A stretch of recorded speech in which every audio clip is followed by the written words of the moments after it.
déjà à tout le monde. Est-ce que vous entendez derrière le bruit ou pas? Vous avez un fond sonore chez moi? Alors attends, Eric, le problème c'est que là, ta connexion est pas terrible. On n'a pas du tout entendu ta question. Excuse-nous. Voilà, c'était pour savoir si vous m'entendiez bien et s'il n'y a pas trop de bruit derrière. Ouais, ben là c'est excellent, parfait. Alors on va faire en sorte que les connexions soient stables. Si à un moment nous notre connexion est instable, changera de lieu. Ne vous inquiétez pas, vous verrez la vidéo qui bouge. Hein. Voilà. Je suis pas sûr pourquoi sur une bonne connexion. Est-ce que vous pouvez nous faire un petit coucou pour savoir si vous entendez bien? Parce que là, j'ai l'impression que la connexion est vraiment instable. Vous êtes figé. Tout le monde est figé. C'est établi. On va changer de place parce que visiblement notre connexion n'est pas terrible. La connexion, c'est pas terrible. Ouais.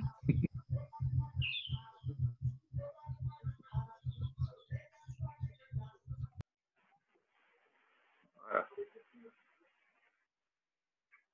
Là, à mon avis, ça devrait être mieux là. Excusez-nous. Oui, oui. Voilà. Excusez-nous de cet incident technique qui nous produit de notre fête. Voilà. Bien. Donc, merci à vous de vous être inscrits avec nous sur cet atelier. Bien évidemment, l'objectif, c'est que ce soit très interactif.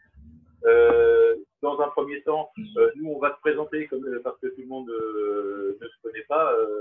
Il y a quelques donc, on va se présenter et puis on va vous expliquer comment on a imaginé les choses. Après, on passe sur l'interactivité. Hein, alors oui, l'enregistrement est bon, on y va. Donc, honneur aux dames. Bonjour à tous, bonjour Violaine, je suis un peu que je connais. Donc moi je suis Béatrice Chabois-Tempédor, je suis la femme du monsieur. Je fais plus de dans la ville de Niort et ça fait 25 ans que j'entraîne, donc je me présente comme ça au départ et puis après j'échangerai avec vous avec ce que j'ai à vous dire sur l'accompagnement des parents. Donc vous avez bien compris que je suis le mari de la dame. Moi ça fait 50 ans que je suis dans le soleil en tant que homme ou femme, puis ensuite en tant qu'entraîneur, bénévole, dirigeant. Et aujourd'hui, je vais prendre deux casquettes, plutôt celui de dirigeant pendant et puis nous sommes parents de deux volleyeurs, d'un volleyeur et d'une volleyeuse. Voilà. Une volleyeuse qui est actuellement au centre de formation de BNIT et un volleyeur qui est au CSD et en de France 18 maintenant, c'est en 17. Voilà. Donc on va vous laisser vous présenter chacun hein, et puis après on va vous expliquer comment on a pensé les choses en termes de présentation pour l'interactivité. Donc allez-y, Eric commence. Hein, Bon, écoutez, moi je me présente Eric Paulin, je suis un ancien nageur de haut niveau qui, depuis quelques années, après avoir été entraîneur de natation, quand les enfants ont voulu faire un sport, je me suis un petit peu investi dans le volleyball et depuis maintenant une quinzaine d'années, j'entraîne le volley. Des petites catégories, des petits, des poussins, des baby jusqu'au senior maintenant, en régional, en féminine. Et puis j'ai un garçon qui rentre au CNDB cette année, qui était au Pôle Espoir de Montpellier. Voilà, donc j'ai cette expérience-là. En plus, bon, moi je suis dans les dom-toms à La Réunion. Donc, l'accompagnement du sportif avec toutes les démarches administratives et toutes les subventions à aller chercher à droite à gauche, voilà, j'ai baigné dedans depuis maintenant 3 ans. Voilà, donc puis je voulais avoir un peu le ressenti de tout le monde et justement dans cet échange-là. Voilà. Merci. On va continuer. Hein, Julien, vas-y. Oui, bonjour. Moi, je suis dans un tout petit club. C'est même pas un club, c'était une équipe. On a juste une équipe de M15 ça fait 3 ans qu'on a monté le club. On a réinscrit le club à la ligue justement à la demande de nos filles qui voulaient pouvoir jouer. Donc voilà, on a une petite équipe. J'ai un groupe de 6 joueuses cette année en N15 et on passe à 9 l'année prochaine pour passer en N17. Et j'ai des parents qui sont très investis. Voilà, le sujet me parle pas mal. Ok, merci. Violaine, à toi. Coucou Violaine. Coucou Béa, coucou Jacques. Vous m'entendez là? Très Oui, bien. impeccable. Oui, super. Bonjour à tous. Donc moi, je me présente, Violaine Respo. Je rentraîne sur Fréjus. Donc avant, j'étais sur Saint-Raphaël sur les filles pendant de très très longues années, que ce soit du secteur pro jusqu'au secteur du baby volley. Et puis après, là, je suis depuis 3 ans sur Fréjus, donc sur les garçons. Et je suis sur la catégorie M13 et M15. Et voilà, le fait est, l'investissement, j'ai envie de dire, des parents, voilà, me pose question par moment. Donc justement, cette session m'intéresse pour savoir un petit peu comment vous gérez voilà, les parents et effectivement l'éventuel investissement des parents dans le club. Voilà. Ne serais-tu pas parente toi-même? Oui, je suis parente moi-même. Je suis parente moi-même avec 2 enfants, donc une fille Émilie qui est au Pôle France à Toulouse et puis Guillaume qui est en moins de 13, la dernière année de moins de 13 de cette année sur Fréjus. Voilà. Ok, merci Violaine. Frédéric, à toi. Oui, bonjour. Donc moi, je ne suis plus entraîneur depuis bien longtemps. C'est probablement tant mieux pour le volleyball. Je suis en revanche dirigeant depuis très longtemps aussi, un peu comme Jacques. Donc je fais partie des membres créateurs du Goëlo Côte d'Armor Volleyball. Je ne vais pas tout retracer, mais disons que pour ce qui me concerne, l'intérêt de cette séance, c'est effectivement plus que l'investissement qui ne fait pas trop défaut chez nous des parents, c'est plutôt la gestion des exigences et ce côté qui devient de plus en plus pénible et difficile à gérer en fait tout au long des années qui passent. Voilà. Merci. Mathias, à toi. Ouais, bonjour à tous. Moi, je suis salarié du comité 35 de volley. Et du coup, j'interviens sur plusieurs clubs. Et ça part du baby volley jusqu'au senior. Et du coup, c'est plutôt sur le club où il y a le baby volley qui me pose question sur l'investissement, en fait, l'investissement des parents et l'accompagnement envers leurs tout petits, en fait. Voilà. Donc, du coup, je viens chercher des infos. Ok. Alors, c'est peut-être pas nous les mieux placés, mais il y a peut-être des gens qui pourront en parler bien mieux que nous au sein de cet atelier. Je n'en doute pas. Lacey, branche ton micro. Oui, bonjour à tous. Donc, Lacey Ben. Coucou Jackie Béa. Oui, alors, je suis entraîneuse PNF. Je m'occupe un petit peu aussi de l'école de volley au sein du club de Niort. Et je suis joueuse internationale américaine depuis de longues années. Je suis maman de 3 enfants, donc forcément, ça m'intéresse, le sujet d'aujourd'hui. Et que nous, comme je suis américaine, nous avons une façon de gérer les parents aux États-Unis qui est extrêmement stricte. Donc, j'aimerais juste juxtaposer un petit peu des idées que j'avais déjà quand j'étais entraîneuse aux États-Unis avec ce qui se passe en France. Voilà. Merci. Haroldo. Bonjour à tous. Moi, je suis un ancien joueur professionnel. Donc, je suis dans un club professionnel ici à Martigues, Pro B, masculin. Donc, là, je m'occupe de secteur amateur. Donc, c'est mon première année et donc, ça m'intéresse pour voir un petit peu vos expériences et voir qu'est-ce que je peux améliorer ici. Ok, merci. Caroline. Oui, bonjour à tous. Je ne sais pas si vous m'entendez bien. Très bien. Très bien. On te voit pas. Donc moi, je suis Caroline Legrand. Pour la petite histoire, parce que je suis la belle-fille de Christiane Legrand, qui connaît très bien Béatrice Trésor. On en a beaucoup entendu parler. Dans la famille Groc. Voilà, exactement. Famille Grog, famille Pradel, pour info. Je suis aussi donc la maman de Nora Legrand, qui est en équipe de France U17 et qui intègre le pôle France l'année prochaine à Toulouse. Et donc voilà, cette conférence m'intéressait par rapport à ça, par rapport à nous, notre investissement en tant que parents et par rapport à la gestion du fait de laisser sa fille partir à 1000 km de chez elle pendant 1 an à 15 ans. On connaît l'affaire. Et je pense que tu pourrais échanger avec Violaine qui a une expérience du moment. J'imagine. Voilà. Merci. Pierrick. Faut que tu nous mettes le micro, Pierrick. Le micro en bas. Désolé.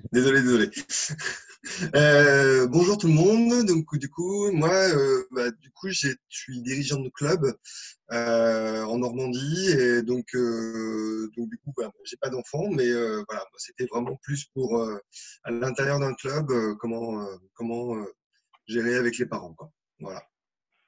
Si je ne me trompe pas, tu es quand même un arbitre de haut niveau. Un petit peu. Voilà. Non, mais ça veut dire qu'il y a aussi, dans la spécificité de chacun, les expériences de chacun, il y a à apprendre ton côté arbitre qui peut être intéressant aussi. Voilà. Sans problème. Je crois qu'on a fait le tour de tout le monde, il me semble. Si on a oublié quelqu'un qui se manifeste.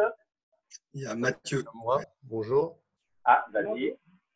Donc, je suis dirigeant à Villejuif Volleyball. Voilà, donc sur la banlieue parisienne, on a un club avec 2 équipes en élite et pas mal de jeunes qui font la Coupe de France. Mais je ne sais pas si c'est lié au contexte parisien, on a un peu de mal à investir les parents dans le club.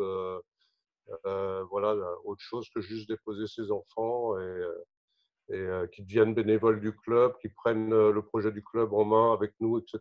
C'est un peu notre problématique. Je pense que c'est une problématique ressentie certainement dans beaucoup d'endroits et donc ça faisait partie des choses qu'on voulait aborder. Merci. Quelqu'un d'autre? Quelqu'un d'autre est caché?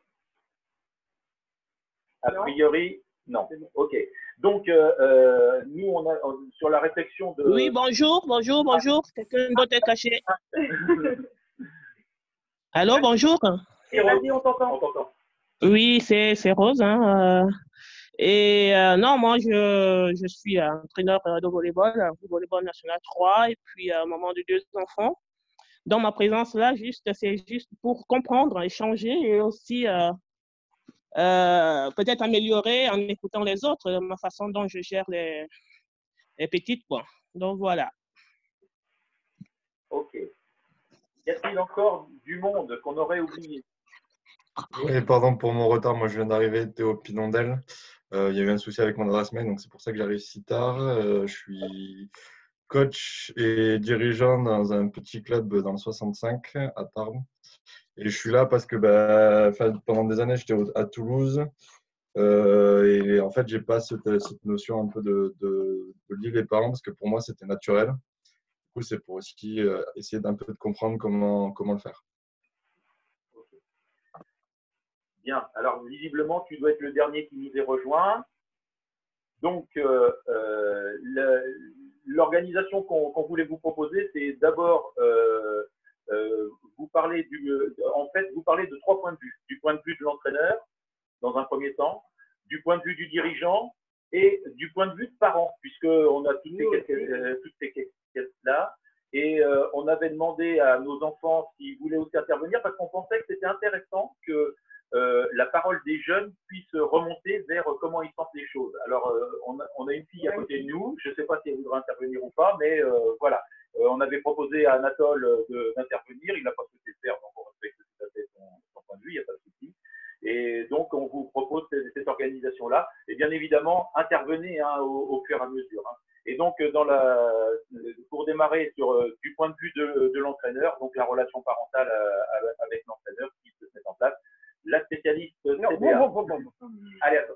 Donc, moi, je ne suis pas du tout une spécialiste. Donc, j'ai souhaité intervenir au niveau de cet atelier pour vous faire part plutôt de l'expérience que j'ai eue. Moi, je n'ai pas du tout de PowerPoint, je n'ai pas de document à vous montrer, c'est juste un échange et puis vous faire partager ce que j'ai mis en place quand je suis arrivée au club de Sainte-Zen, donc à Niort, par rapport à des gamins que j'ai entraînés et que j'entraîne encore. Donc, moi, j'entraîne plutôt des garçons. J'ai eu entraîné des filles, mais bon, je m'installe quand même vers les garçons, à partir de la catégorie minime jusqu'à les M20 l'année dernière. Tout ça pour dire que par rapport à l'accompagnement des parents, j'ai eu des résultats en Coupe de France avec les différentes équipes avec qui j'ai entraîné, c'est-à-dire à savoir un titre de champion de France, une 3e place, un 5e tour avec les M20 l'an dernier et un 7e tour où on s'est effondré pour aller en finale. Donc pour ça, pour que je puisse réussir à faire un peu tout ça, c'est que j'ai pu discuter avec les parents. Discuter avec les parents, donc dans l'accompagnement, j'ai eu pas mal de parents qui étaient non volleyeurs. Moi, je suis quelqu'un un petit peu de communication. Dans la communication, c'est-à-dire que les parents, ils viennent pas, j'avais instauré que les parents ne viennent pas à la salle pour juste poser leurs enfants, aller faire leurs courses et revenir les chercher dans la voiture en les attendant à l'extérieur. J'imposais aux gamins de partir avec leurs parents qui venaient les chercher dans la salle. Et à partir de là, j'ai pu établir une communication avec les parents. Alors, communication avec les parents, c'est je m'approche de chacun des parents, je les connais tous les parents des gamins, je les connais. Je m'approche des parents pour savoir un petit peu quelles relations ils ont avec leurs enfants, sans être intrusive par rapport à ce qui se passe réellement chez eux. C'est-à-dire que si je n'avais pas ces données-là, je ne pouvais pas correctement travailler au niveau des entraînements avec les gamins. Correctement travailler avec les gamins, ça veut dire que si les parents me manifestaient une relation avec leurs enfants difficile, je pouvais par l'intermédiaire du volley essayer de voir ce qui allait ou pas pour pouvoir me mettre en relation avec les parents et qu'on puisse créer un projet commun ensemble, dont le projet commun au départ est bien sûr que les enfants puissent venir à l'entraînement et après plus, c'est-à-dire par rapport au championnat.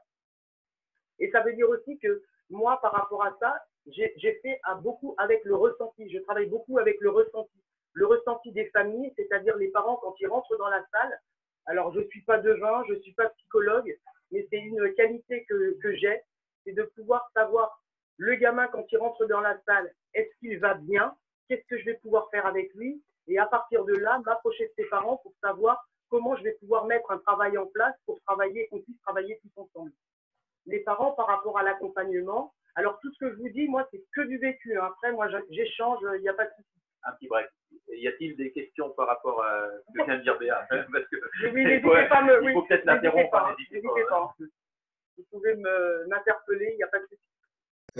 Moi, du coup, en fait, parce que tu dis que tu communiques beaucoup avec les parents, mais du coup, je suppose que tu dois avoir quelqu'un aussi à côté de toi, parce que sinon, en fait, tu dois pas. C'est-à-dire que tu laisses tes enfants commencer à s'échauffer ou autre, et tu parles avec les parents, ou comment ça se passe, du coup? Alors déjà, moi, j'ai toujours été toute seule pour entraîner.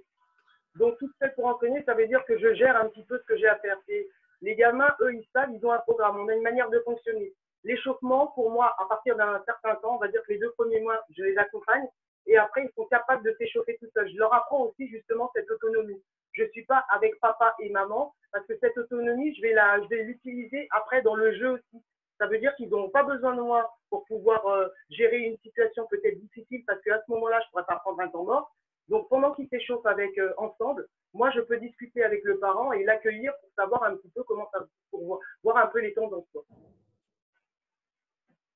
Et je parle très bien, je parle aussi bien avec les parents avant l'entraînement que quand le parent vient chercher son enfant, parce que je peux aussi lui relater un petit peu comment s'est passé l'entraînement ou dire un peu comment était l'enfant.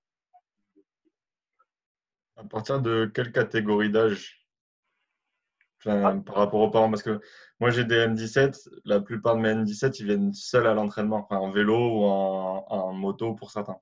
Donc, je n'ai pas l'occasion de voir les parents. Alors, la première occasion de voir les parents, c'est dès le début de la saison, avant de mettre le premier ballon en dehors du chariot, c'est quasiment de les convoquer pour une réunion, pour expliquer le club, pour expliquer le projet et pour leur demander s'ils pensent pouvoir être présents. Alors, on n'est pas avec des feuilles de présence pour leur dire faut être là tel jour à telle heure, mais susciter chez eux l'envie de revenir voir ce que font leurs enfants. Là, les séances sont ouvertes. Hein. Il y en a qui assistent totalement aux séances. Il y en a jamais. Et puis, il y en a qui ne viennent jamais. Alors, la réussite à 100%, ça n'existe pas. Mais quand même, pour essayer de fédérer quelque chose, que les parents se rencontrent quand ils ne se connaissent pas, qu'ils apprennent à se connaître aussi. Parce que si tu veux réussir ton projet, il faut travailler aussi à ce sujet-là. Et je relate un petit peu ce que dit Jack, je complète. C'est vrai que les réunions, il y a des parents qui s'en fichent complètement, mais il est arrivé, moi aussi, au départ, quand j'ai commencé à entraîner les gamins, comme je vous disais tout à l'heure, on larguait les gamins, ils étaient minimes, hein. On les larguait devant le gymnase, ils entraient dans le gymnase, ils faisaient leur entraînement, ils repartaient. Moi, à partir de là, en observant ça, j'ai instauré de rencontrer les parents, justement pour pouvoir les fédérer. J'ai eu besoin de les rencontrer pour leur expliquer, puisque j'avais une majorité de non-volleyeurs, parents non-volleyeurs qui amenaient leurs enfants qui avaient découvert le volley par l'école. Je leur expliquais qu'il fallait qu'ils viennent à la salle pour que je puisse les rencontrer, qu'ils puissent voir la personne qui allait encadrer et être en charge de leurs enfants. Donc, dans l'explication de ce que je leur donnais, c'était un petit peu le parcours et ce qu'on allait faire, comment j'allais prendre en charge leurs enfants pour leur amener à une pratique sportive et que eux puissent venir voir aussi les progrès qu'ils faisaient, qu'ils puissent être impliqués dans l'investissement de ce qu'allait faire leur enfant. Ça, je le faisais systématiquement. Je connaissais tous les parents.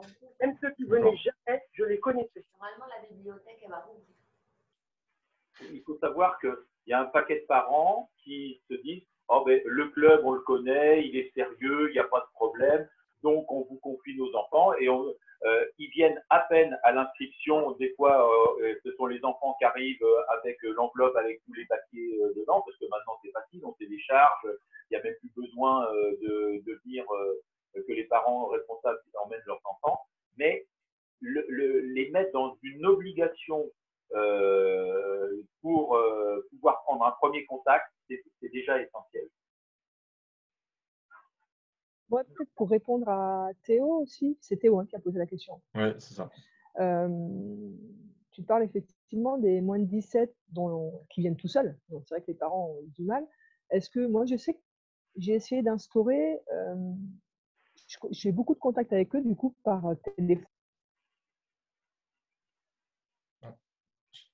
Tout ce que je prévois dans ma planification, dans mes idées d'organisation de semaine ou de période, systématiquement, j'envoie quelque chose aux parents pour qu'ils soient au courant, parce qu'effectivement, je ne les vois pas. Ces gamins-là, ils viennent en vélo, ils viennent en scout, ils viennent par le bus.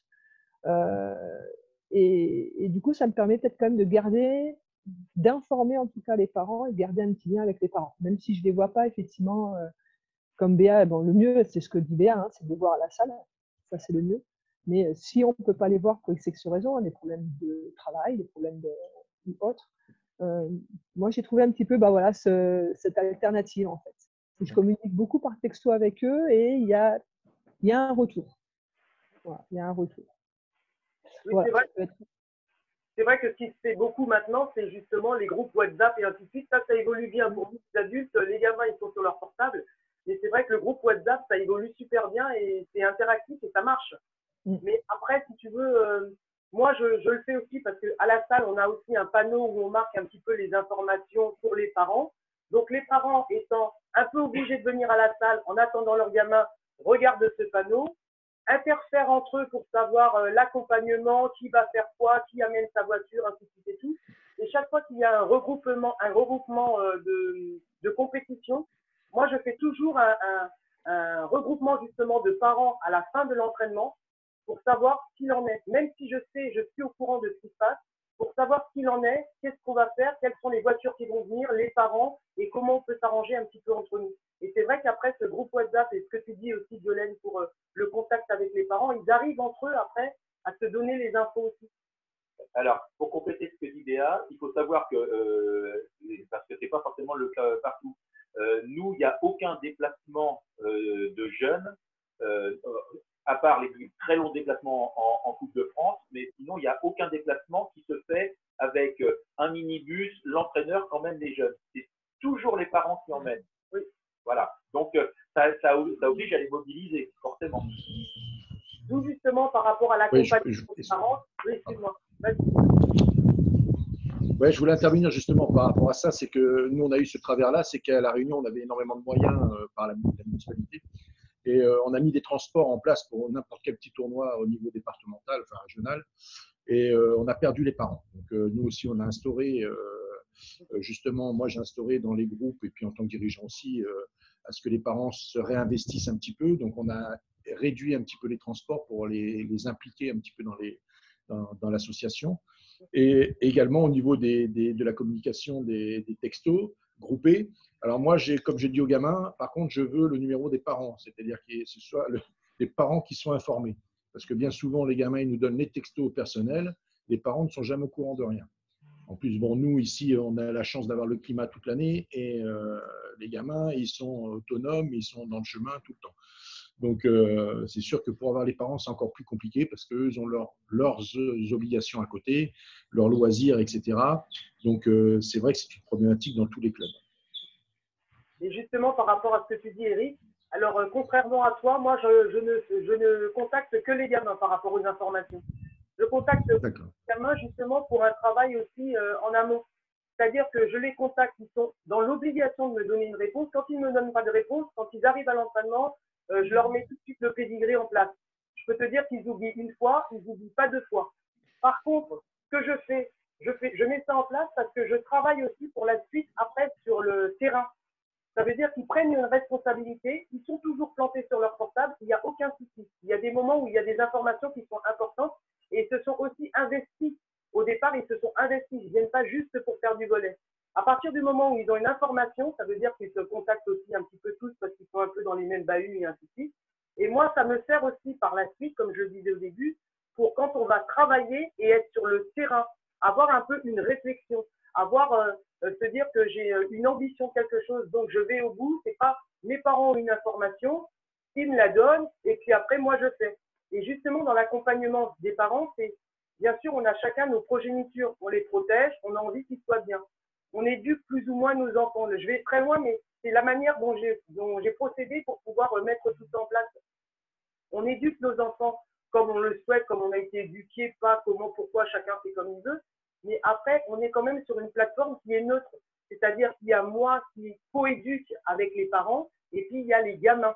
Donc, ça veut dire que pour l'accompagnement, les parents, ce que je fais j'essaie de gagner la confiance des parents pour qu'ils puissent me faire confiance à ce que je vais mettre en place avec leurs enfants. Je leur en fais part aussi, mais il faut qu'ils jouent le jeu. Le gamin qui a mal à la tête, qui a trop de travail, qui a eu une fête, qui n'a pas pu venir parce qu'il est fatigué, moi, tout ça, je ne l'entends pas. À partir du moment où l'enfant s'est engagé, quand j'ai discuté avec les parents, le parent s'est engagé aussi. Ça veut dire que je ne force pas le parent, mais je lui dis, votre gamin il est blessé, vous le ramenez. C'est pour avoir un petit peu c'est pour avoir un petit peu, je me suis engagée auprès de tous, donc je vais honorer l'engagement que j'ai eu. Je suis un petit peu plus dans cette optique-là. Et c'est pour ça que par rapport à ça, quand on a fait les Coupes de France, j'ai pas eu de difficulté pour l'accompagnement, même si on avait des véhicules à disposition. Je n'ai jamais eu de difficulté pour l'accompagnement parce que je faisais des listes aussi pour que les parents s'inscrivent. Combien de personnes? Et on arrivait même, les familles, les oncles, les tantes, les papis, mamies venaient nous accompagner. On avait plus de véhicules qu'on ne pouvait. Et quand on allait aussi après à l'extérieur, on arrivait à faire des pots, les parents se fédéraient pour chacun acheter. On faisait des pique-niques pendant les déplacements. Moi, j'avais plus tout ça à gérer. Et j'ai eu après des parents qui se sont proposés pour essayer de gérer certaines tâches dans le club et dans l'équipe. Moi, c'est un petit peu comme ça que j'ai fonctionné avec tous les gamins que j'ai encadrés, et les familles. C'est-à-dire que tu cherches à inverser les choses, c'est-à-dire de responsable, tu essayes de responsabiliser les parents. Ça amène effectivement le questionnement que Frédéric nous disait tout à l'heure, comment est-ce que les parents peuvent s'investir.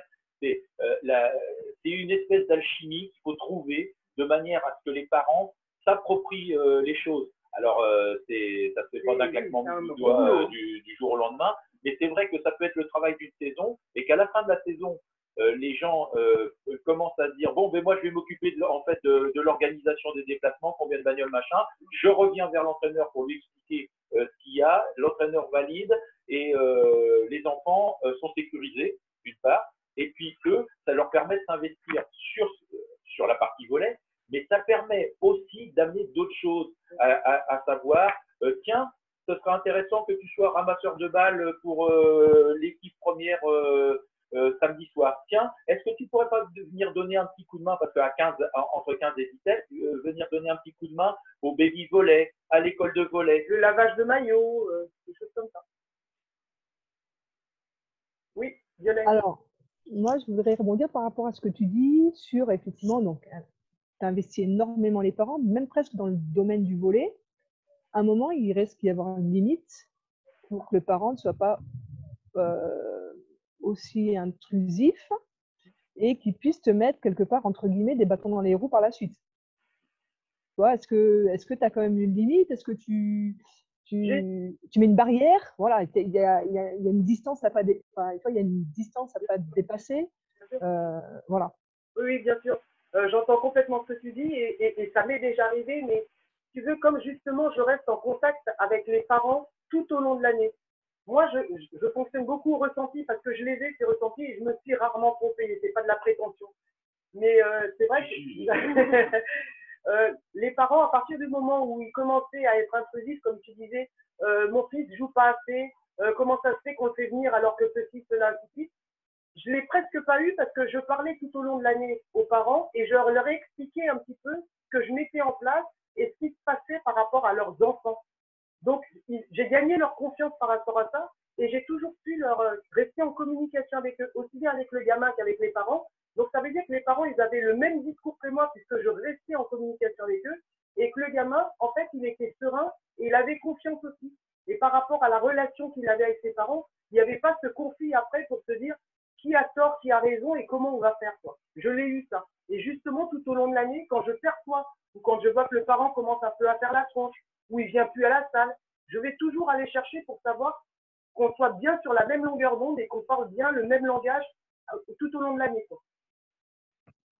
Mais une question, Béa. Oui. Est-ce que la bonne relation parent-enfant a un impact sur la l'évolution du gamin?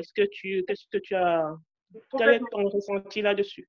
Oui, elle a une incidence, elle peut avoir une incidence, justement, de par la relation et la communication avec les parents. J'ai des gamins qui arrivent, qui n'ont pas envie, qui ont des soucis chez eux, ainsi de suite, mais par contre, ils n'en parlent pas, ça reste des ados, hein, donc ils ont leurs secrets et ils en parlent très peu, notamment à une personne, entre guillemets, étrangère à leur milieu familial. Ouais. Moi, je vais toujours, alors c'est pas toujours, j'arrive à percevoir, donc j'arrive à savoir un petit peu ce qui se passe, et à partir de ce qu'il me dit, il y a toujours une part de secret, il y a des choses que je garde, que je peux pas pouvoir gérer pour le volet, il y a d'autres choses que je partage avec les parents. Et c'est vrai que si, dans la relation, le gamin, le joueur, n'est pas bien chez lui, je vais essayer qu'il puisse libérer des choses, libérer des sensations, des ressentis au volet, pour pouvoir après discuter avec lui et voir un petit peu avec les parents. Et vice-versa aussi, c'est-à-dire le parent, par exemple, un gamin qui n'est pas… où le parent n'est pas content ou bien n'encourage pas, ça peut aussi avoir des répercussions négatives. Donc, c'est dans les deux sens, quoi. Tout à fait, parce que le parent, quand il vient, et je rejoins ce que disait Violaine par rapport aux parents, ouais. À un moment donné, je mets aussi la barrière, j'écoute les parents, parce que c'est intéressant pour moi pour pouvoir bosser avec les gamins et les parents, et je mets par contre aussi la barrière pour dire, moi je ne suis qu'entraîneur, je ne suis pas une psychologue, je ne peux pas trouver les solutions. Mais par contre, ce que j'essaie de faire entre le parent et le joueur, c'est essayer d'établir une communication qui soit sereine. Ça, c'est sûr. D'accord. Merci, Béa. En gros, on pourrait penser qu'on est des médiateurs sociaux, mais ça n'est pas l'objectif. Et puis, il faut savoir que même si on gère de 15 à 20 des ados ou des grands ados, il y a une barrière, comme disait Béa, qui ne se franchit pas, qui est de l'ordre de la relation intrafamiliale, et celle-là, on n'a pas à y accéder, c'est pas notre souci. Par contre, effectivement, si le volet peut être le volet médiateur, désamorceur de conflits intrafamiliaux, ça veut dire on a réussi. Et on a réussi en ayant la confiance des deux parties. Mais il faut savoir aussi que ça reste quand même très, très marginal. On ne passe pas notre temps au volet, et heureusement, parce que c'est pas notre mission, et là, c'est plutôt le dirigeant qui parle, on ne passe pas notre temps à faire de la médiation sociale. Ça reste très, très à la marge. Ouais. Donc, en gros, allez-y. Oui, pas tant que ça, Jacques, je trouve. Parce que je trouve même qu'on va je ne vais pas dire de plus en plus, mais on y va quand même assez fréquemment. D'abord parce que, alors j'imagine que chez vous, c'est un peu pareil, mais on est de plus en plus quand même confronté à des familles séparées, où une semaine c'est le père, une semaine c'est la mère, ou c'est 15 jours, ou des choses comme ça, avec des problématiques qui sont parfois différentes, parce que ce sont des appréciations qui sont parfois différentes de la part des parents, des motivations qui sont aussi différentes quand le parent récupère son gamin ou sa gamine que pendant le week-end, et que le gamin ou la gamine doit partir pour le volley, pour un peu les copains, etc. Et qui se dit, mais finalement, je ne le vois pas tant que ça, et ça lui pose un vrai problème. Appréciation différente aussi dans le fait que par rapport aux études, au sport, à la famille, les choses se compliquent forcément dès lors qu'il y a une cellule familiale qui est un peu éclatée. Donc, ça, ce sont quand même des éléments qui sont aujourd'hui plus prégnants dans les relations qu'on peut avoir par rapport à avant. Enfin, moi, je me souviens quand je pratiquais, ces situations-là n'existaient pour ainsi dire pas, ou extrêmement rarement. Et tandis que là, nous, on a des collectifs où, je ne vais pas dire qu'on a 50%, mais presque 50% de gamins qui sont dans des familles séparées. Donc, c'est quand même vraiment un élément, je trouve, qui est beaucoup plus complexe. En plus, alors, ce n'est pas forcément le cas de tous autour de cette table, mais nous, on a la petite difficulté qu'on peut considérer comme difficulté, que moi je considère comme un gros avantage, c'est que tous les gamins chez nous qui font de la compétition le font aussi bien en volleyball qu'en beach volley. Donc, pour nous, c'est une vraie richesse, parce que je trouve que vraiment le beach volley est quelque chose d'essentiel à la progression de la plupart des gamins. Mais dans la relation qu'il y a avec les parents, en revanche, ça crée une complication énorme. C'est que, comment on peut dire ça, l'ingérence, entre guillemets, des parents, quand elle se produit sur un collectif de 10 à 12 gamins, c'est pas trop important. Quand c'est sur 2 gamins, ça devient presque ingérable. Presque ingérable. Et là, nous, on est dans des vraies difficultés, parce qu'on ne manque pas du tout de soutien des parents, qui sont beaucoup là auprès de nous pour les encadrements, pour organiser des choses, etc. Parfois même trop, justement, parce qu'ils font des choses qui ne nous conviennent pas forcément, mais comme eux, ça leur convient, c'est très bien. Et donc, au niveau du beach volley, c'est encore plus complexe par rapport à ça. Alors, pour aller poursuivre ce que tu disais, nous, ça nous est arrivé, bien évidemment, partout en France, on est lié aux difficultés familiales qui sont inhérentes à la séparation des parents. Ça nous est arrivé d'avoir les 2 parents, chacun un bout du gymnase. Hein, et l'intérêt, c'est de se dire on travaille bien pour le projet de l'enfant, et non pas pour vos différents familiaux. Et ce discours-là, il est super important. Moi, ça m'est arrivé de le tenir. Très rarement, hein, et ça m'est arrivé de le dire aux parents, vous n'êtes pas là pour régler vos comptes de parents. Vous êtes là parce que votre enfant pratique au sein de notre club. Nous avons la responsabilité de votre enfant sur l'activité, mais par contre, vos problèmes de parents, vous les laissez dehors. Et puis, si vous venez dans la salle régulièrement, c'est pour lui, c'est pas pour vous. Hein, voilà. Donc, il y a des fois où on a un ton qui est un petit peu plus péremptoire. Moi, en tant que dirigeant, je me le suis permis. Hein, mais bon, encore une fois, ça reste à la marge. Ça reste à la marge. Voilà. Mais je comprends. Alors, nous, Niort Plage, si tu veux, on est un peu éloigné du beach. Donc, non, très honnêtement, ces problématiques-là, on ne les rencontre pas dans le cadre du beach, parce qu'on n'est absolument pas beachers. Donc, je n'irai pas sur ce terrain-là, mais forcément qu'on peut qu'abonder dans son sens, à savoir que la difficulté sur un collectif de 2 est très amplifiée. Ça, c'est clair. Moi, j'ai une autre question, s'il vous plaît. Comment solutionner un problème d'un jeune qui a un bon niveau, mais qui se plaint du non-accompagnement de son parent, sachant qu'elle en a vraiment besoin et que ça peut lui apporter un plus dans son épanouissement. Est-ce que vous avez quelques idées à propos? Alors, moi, j'ai pas vraiment d'idée. C'est vrai que je réagis sur le moment. Le jeune, ce qu'il y a de sûr, c'est que lui, je vais essayer de le protéger, entre guillemets, pour qu'il puisse continuer à avancer dans son projet, ça c'est sûr. Et puis après, je vais me rapprocher de ses parents pour savoir un petit peu ce qu'il en est, ce qu'ils font. Et puis à partir de là, on essaiera d'amener les parents à la salle ou pas. Enfin, c'est au cas par cas, quoi. Mais le jeune, ce qu'il y a de sûr, ce qu'on va protéger, c'est son projet sportif au départ, puisque moi, je suis l'éducateur pour pouvoir l'aider dans son projet. Après, Rose, par rapport à ça, je pense qu'il y a deux situations, il n'y en a pas trois. C'est impératif de prendre contact avec les parents. Et les deux situations, c'est le parent répond favorablement à ta demande, accepte même de te rencontrer ou au moins d'échanger au téléphone, ou il ferme la porte en disant moi, c'est pas mon problème, débrouillez-vous au volet. Là, le problème est réglé dans le sens où tu as tout à gérer avec le jeune pour l'accompagner. Là, tu fais de la médiation sociale avec ta écoute. Voilà.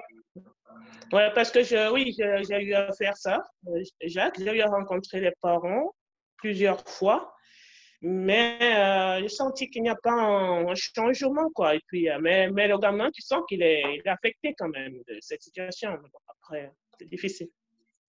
Ouais, c'est au cas par cas. Nous n'avons pas de solution miracle. Dans la mesure du possible, nous pouvons communiquer le plus possible, où nous médiatiser le plus possible. Je crois qu'on a rempli notre rôle. On ne peut pas se substituer à.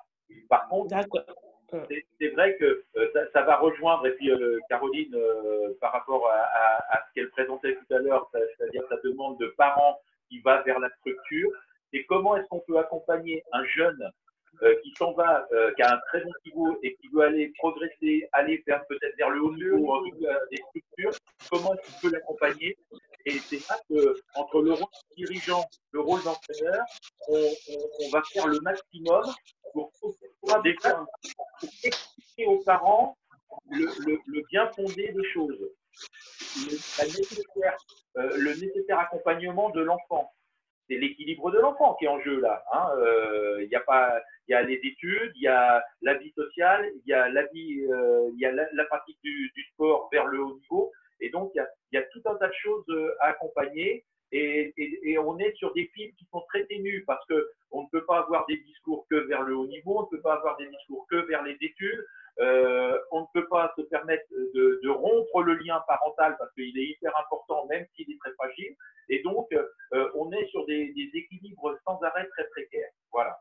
Et à nous de ressentir les choses parce que je pense que là, c'est pas forcément écrit dans des bouquins de psychologie. Hein. Voilà. N'hésitez pas à répondre à ça. Hein. Je pense que ce qui est certain aussi, c'est que d'imposer, entre guillemets, à des parents de les inciter fortement à venir alors que c'est contre leur nature, je pense presque qu'à un moment donné, ça peut être destructeur, voilà, de manière un peu plus modérée, mais pour un groupe de parents. Nous, pour le vivre de temps en temps, en fait, quand il y a des parents qui viennent et qui sont un peu contraints et forcés, ça peut mettre une ambiance qui est moins bonne et qui nous donne nous-mêmes, alors qu'on est motivé, peut-être même presque moins envie de venir parce qu'on n'a plus envie de voir ce parent-là qui amène des ondes négatives, etc. Enfin, c'est vrai que c'est tout un équilibre à respecter et que forcer quelqu'un pour qui c'est vraiment contre nature, je pense pas qu'au final, ce soit positif. De fait, lui indiquer que c'est le souhait de son enfant, que son enfant en a besoin, etc. Et vous, avoir fait le travail de lui indiquer c'est normal et nécessaire. Essayer de forcer les choses, je ne pense pas que ce soit constructif. Par rapport à ça, Caroline, je me suis peut-être mal exprimée. Alors, je force aucun parent à venir. Moi, ce que j'essaie de faire avec les parents, c'est de s'intéresser un minimum. Ils ont amené leur enfant dans une activité sportive, c'est de s'investir au minimum pour essayer de s'intéresser à ce que peut faire leur enfant. On parle des enfants, moi je te dis, je parle des minimes cadets. Ils sont ados, ils sont chiants, il n'écoute rien, il ne veut pas savoir ce que je veux. Moi, j'essaie de sortir de ça, je sors du contexte. Moi, je suis auxiliaire de périculture. J'essaie de transposer quelquefois ce que je fais au boulot. Certes, ce sont des petits de 4 mois à 3 ans, mais j'essaie de transposer ça aux ados pour pouvoir dire à un moment donné aux parents, toujours pareil, je ne suis pas psychologue, pouvoir dire aux parents, écoutez vos enfants, essayez de vous intéresser à ce qu'ils font, et à partir de là, on va pouvoir avancer ensemble. Ça veut dire que le parent, je ne l'oblige pas à venir, mais si de temps en temps, il peut venir voir la progression, comment se comporte son enfant avec les autres adultes et avec les autres joueurs, ça peut peut-être l'aider à un moment donné à venir un petit peu plus souvent, c'est ce qui s'est passé avec les parents que j'avais qui n'étaient pas volleyeurs, et qui après s'investissaient d'eux-mêmes. Je leur ai absolument rien demandé. Vraiment, moi, je laisse libre cours à ce que chacun a envie de faire, mais je ne force personne à venir. Mais au moins, petit investissement. Je suis tout à fait d'accord. En fait, j'allais dans ce sens, en fait, dans le sens où, en fait, on peut aller jusque-là, jusqu'à la proposition et jusqu'à la discussion, mais que de toute façon, au-delà de ce que vous faites déjà très bien, forcer quelque chose, de toute façon, ce serait destructeur. Donc, de toute façon, à mon sens, en fait, on ne peut pas aller plus loin que le fait de suggérer, discuter, et puis après, voilà, après, c'est le libre arbitre de la personne, simplement. Mais je suis tout à fait d'accord. Ah ben après, c'est totalement contre-productif. Bruno, tu voulais intervenir? Oui, je voulais intervenir. Désolé, déjà, je suis arrivé en retard. Un peu des soucis. Oui, moi, je suis entraîneur. Je fais du volley depuis très longtemps et j'ai mon fils qui est en pôle espoir. La problématique qu'on peut avoir vis-à-vis d'un gamin aussi, c'est quand on est quelqu'un d'expérimenté, le regard critique qu'on a vis-à-vis de son fils. Et moi, je sais que mon fils, il veut à tout prix pas que je vienne le voir et évoluer en pôle que dans son club, quoi. Et voilà, c'est parce que c'est un ado et des fois, alors quand on dit impliquer des parents, tout ça, ça dépend parce que autant en tant qu'entraîneur, moi j'entraîne des petites équipes, tout ça. Là, les parents peuvent créer une émulation autour de l'équipe. Donc ça aussi c'est important, c'est que il faut que les parents dans leur enfant, mais qu'ils retrouvent dans leur enfant quelque chose, et donc il faut les pousser à créer une éducation entre parents, mais pas de parents à enfants, parce que sinon après derrière on sent la pression du parent sur l'enfant. Voilà. Ça, c'est mon point de vue personnel par rapport à ça, ou même des fois, enfin par rapport à moi, nous on a eu le cas où il y a des parents qui sont même intervenus sur le terrain, qui sont rentrés sur le terrain. Enfin, on a eu des cas à régler qui sont compliqués. Enfin, moi j'entraîne dans une cité, donc c'est en proche banlieue de Lyon, dans une ville où il y a la cité, donc on n'a pas forcément des gamins et des gens qui respectent beaucoup les règles, mais là derrière on recadre un peu certaines choses, quoi. Voilà. De toute façon, là, c'est une expérience très intéressante parce qu'on voit bien que l'aspect sociologique est essentiel. C'est-à-dire que nous, on est dans une ville moyenne où il n'y a pas trop de soucis, et notamment par rapport aux jeunes qu'on accueille. On a très peu de jeunes des cités. Il y en a quelques-uns qui arrivent à s'intégrer parfaitement bien, mais on n'a pas ces soucis-là. Voilà, donc c'est pour ça que c'est aussi important d'échanger sur nos expériences. Alors après, ça peut amener vers le deuxième thème, un des thèmes suivants qu'on souhaite aborder, c'est-à-dire la position en tant que propre parent. Comment est-ce qu'on accompagne nos enfants dans leurs projets? Alors effectivement, là, on inverse la tendance, c'est-à-dire que de dirigeants ou d'entraîneurs, on devient de parents en lien avec des entraîneurs. Donc là, il faut avoir la capacité de se dire, c'est plus moi le responsable, ça devient l'autre. Et comment est-ce qu'on peut être en relation avec l'autre, comment l'autre est en relation avec nous, et comment se construit communément le chemin. Voilà. Donc ça, c'est un autre parcours, c'est une autre expérience. Et ça devient critique quand justement on a de l'expérience, de pas aller critiquer l'autre entraîneur, tout ça, ouais. Parce qu'on a cette expérience qui fait qu'on n'a pas forcément la même vision de l'entraîneur aussi, quoi. Mais bon. Alors, c'est évident à gérer. Hein. Enfin, même moi, bon, moi, je n'interviens pas malgré tout, mais des fois, je bouillonne en moi. Quoi.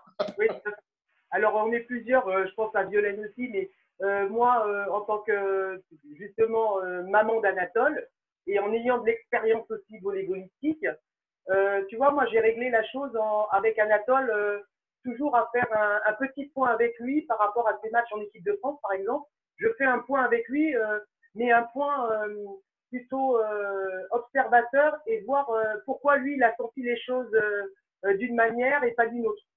Plutôt que de me mettre dans l'idée à me dire il faut que tu fasses ça, comment ça se fait que tu n'as pas fait comme ça, ou sinon je vais lui dire, comme lui est passeur et que moi j'étais passeuse aussi, on va pouvoir discuter entre passeurs, et notamment lui c'est un mec, moi j'étais une nana, donc on sait que le jeu n'est pas le même, mais j'ai réussi à prendre ces distances-là en discutant comme ça avec lui, quoi. Et pas en m'imitant, en disant, en parlant des systèmes de jeu, le pourquoi du comment. J'ai essayé de rester vraiment autour d'Anatole à son poste. Et puis, on a pris ce qu'il y a, c'est qu'on a pris un positionnement qui est de pas voir avec lui pourquoi tu n'as pas joué, pourquoi. Voilà. Parce que ça, c'est pas notre problème. Par contre, ce qu'on a eu à gérer cette année, c'est que son arrivée au CNVB a fait qu'il était le plus jeune passeur parmi les 4, et c'est lui qui a eu le moins de temps de jeu en compétition au CNVB. Et donc, il s'est retrouvé parfois dans les tribunes, hein, parfois sur le terrain, mais à mettre le pied sur le terrain pour faire un service. Là, il est dans l'apprentissage vers le haut niveau. Et donc, nous, on l'a beaucoup accompagné dans la gestion de la frustration. Tout à fait. Voilà, en disant, c'est normal, tu as besoin de prouver, il faut que tu sois patient. Et par contre, c'était comment tu as vécu? Est-ce que ça va? Est-ce que tu arrives à gérer ça? Est-ce que c'est difficile? Est-ce que tu peux en parler? Alors après, ça va, on a un gamin qui est extraverti ou qui parle un peu. Moi, j'ai un gamin qui est totalement introverti et c'est pas possible à gérer comme ça, quoi. Voilà. Donc, je le laisse évoluer dans son système avec son entraîneur, l'entraîneur du pôle, tout ça. C'est pour ça qu'il n'y a pas une manière, il y a autant de manières que de gamins. Parce que de toute façon, ils ont leur propre caractère. On a nos propres relations intrafamiliales. Et on ne peut pas mettre ça comme un modèle. Voilà, ça c'est pas possible. Alors après, on s'inspire des expériences d'autres, parce que quand tu es dans le milieu du volley et puis que tu as un réseau de gens que tu connais, par exemple, je vais donner un cas qui va te parler. On a régulièrement des échanges avec Maggie Paet, et quand Mauricio est en France, on croise Mauricio et on parle d'expérience parce que nos enfants ont toujours joué l'un contre l'autre pendant de nombreuses années. Ils sont concurrents sur le même poste puisqu'ils sont tous les deux passeurs et ils sont tous les deux ETN. Et on arrive à échanger justement sur les expériences des uns et des autres. Mais, encore une fois, ça reste une expérience qui est personnelle et on ne peut pas le modéliser, ça. Voilà. Après, je pense que le plus dur quand tu es technicien, c'est justement de reprendre juste ton rôle de parent, en fait. Savoir être complètement extérieur à ça. Le gamin a son entraîneur, en l'occurrence, c'est pas toi, c'est son entraîneur qui gère le côté sportif. Toi, tes parents, tu soutiens et puis tu encourages et tu aides moralement. Mais techniquement, je pense que c'est plus notre rôle à ce moment-là. Moi, je suis pas concerné parce que mes gamins sont pas volleyeurs. Mais le plus dur à ce moment-là, c'est de savoir rester parent et extérieur à tout le côté sportif. Alors, moi, je reprends juste le point, parce que, bon, en tant qu'entraîneur aussi, j'ai des parents qui viennent intervenir sur la manière dont doivent jouer leurs gamins alors qu'ils connaissent rien du tout au volley. Donc ça, c'est pire que tout. Mais moi, j'ai à gérer aussi des situations comme ça. Alors là, ça devient catastrophique. Ça fait partie de la médiation sociale, Bruno. Ça fait partie oui, voilà, tout à fait. Ouais. Et de l'encadrement. Et ça fait partie aussi de la solidité de ton club. C'est-à-dire que là, c'est à ce moment-là qu'il faut savoir si tu as des dirigeants. Alors, je ne connais pas ton club et je n'ai aucun jugement de valeur à émettre. Hein. Mais est-ce que tu as des dirigeants qui peuvent te soutenir là-dedans? Parce que ça, c'est hyper important. Moi, j'ai de l'expérience que je n'ai pas ce problème-là, mais j'ai d'autres entraîneurs qui sont beaucoup plus jeunes, qui, eux, ont eu le souci et qui n'ont pas su gérer le souci correctement. Quoi. Voilà. Oui, juste pour rebondir par rapport à ce que vous dites sur je suis parent, je suis entraîneur, j'ai mon enfant. Moi, pareil, j'ai cette expérience avec Émilie et Guillaume. En tant que parent et entraîneur, j'ai eu deux périodes, en fait. J'ai eu deux phases. J'ai eu la phase où j'ai eu mes enfants à l'entraînement. Donc, Émilie, sur l'expérience avec Émilie. J'ai eu Émilie jusqu'en première année de moins de 15, puis après, bon, elle est partie. Donc, j'étais son entraîneur. Donc, c'est vrai qu'il y a une relation qui est assez particulière. Et pour être, j'ai envie de dire, cohérent avec ce que je proposais aux autres, c'est vrai que j'ai beaucoup demandé à Émilie d'être quelque part exemplaire. Je savais aussi que, bon, elle avait son projet, je savais qu'elle voulait aller vers le haut niveau, je savais que c'était elle aimait ça. Et c'est vrai que je pense que j'ai quand même eu une relation qui était peut-être un petit peu plus dure, entre guillemets, avec Émilie qu'avec les autres partenaires de l'équipe. J'ai demandé plus de choses à Émilie que ce que je peux peut-être demander aux autres joueuses. Mais pour moi, c'était important pour, en fait,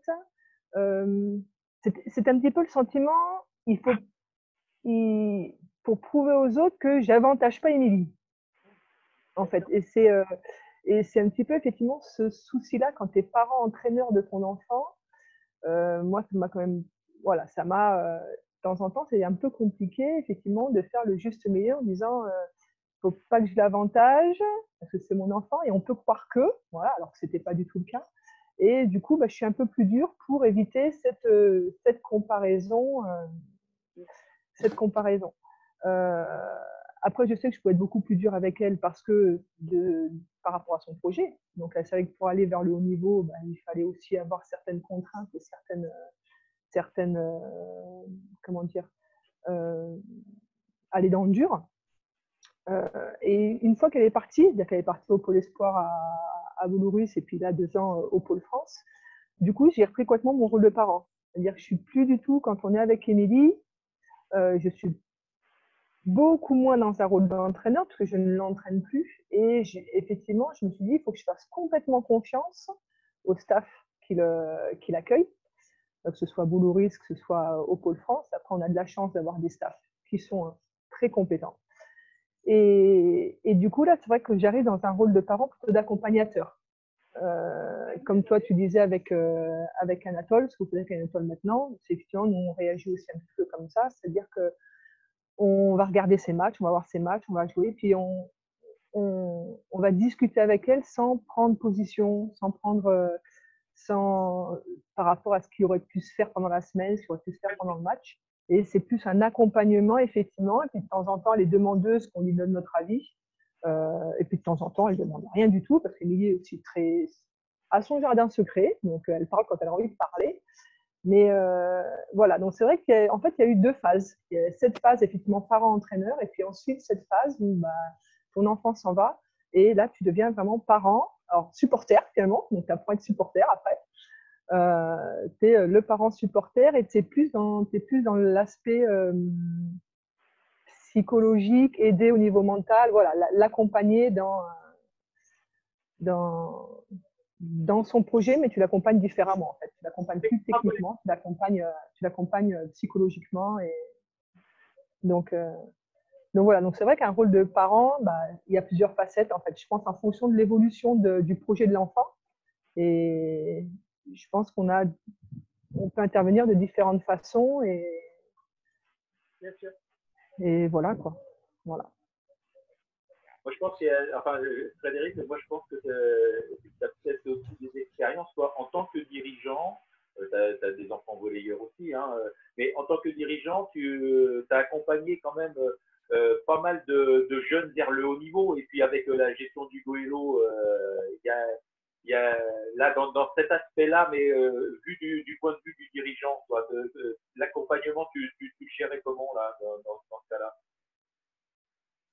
En fait, pour ce qui nous concerne, on a assez peu de joueurs issus du club qui sont allés vers le haut niveau. Alors d'abord parce que le breton n'est pas doté d'une taille très généreuse et forcément vers le haut niveau, à un moment donné, ça limite. Et les quelques grands qu'on a chez nous, ils partent prioritairement au basket. Donc voilà, on est toujours un peu sous cette condition-là. En revanche, quand on a créé notre centre de formation du temps où on a joué en Ligue B et en Ligue A, on a fait évidemment appel à un recrutement un peu extérieur. Et là, on s'est en tout cas attaché à faire en sorte que ces jeunes puissent aller le mieux possible vers leurs objectifs, qui étaient d'aller vers le haut niveau. On a eu aussi de très bons coachs qui ont permis les développements de ces joueurs et en parallèle, on a eu des très bons soutiens scolaires pour justement faire le lien avec les établissements dans lesquels ils étaient. Et beaucoup de ceux qui sont passés chez nous aujourd'hui évoluent en pro, donc on se dit qu'on n'était pas complètement à côté de la plaque. Sont pour beaucoup, parce que j'en vois encore beaucoup, puisque je suis quand même encore pas mal dans le milieu pro du volley, sont des garçons équilibrés et qui semblent bien vivre leur vie de volleyeur professionnel.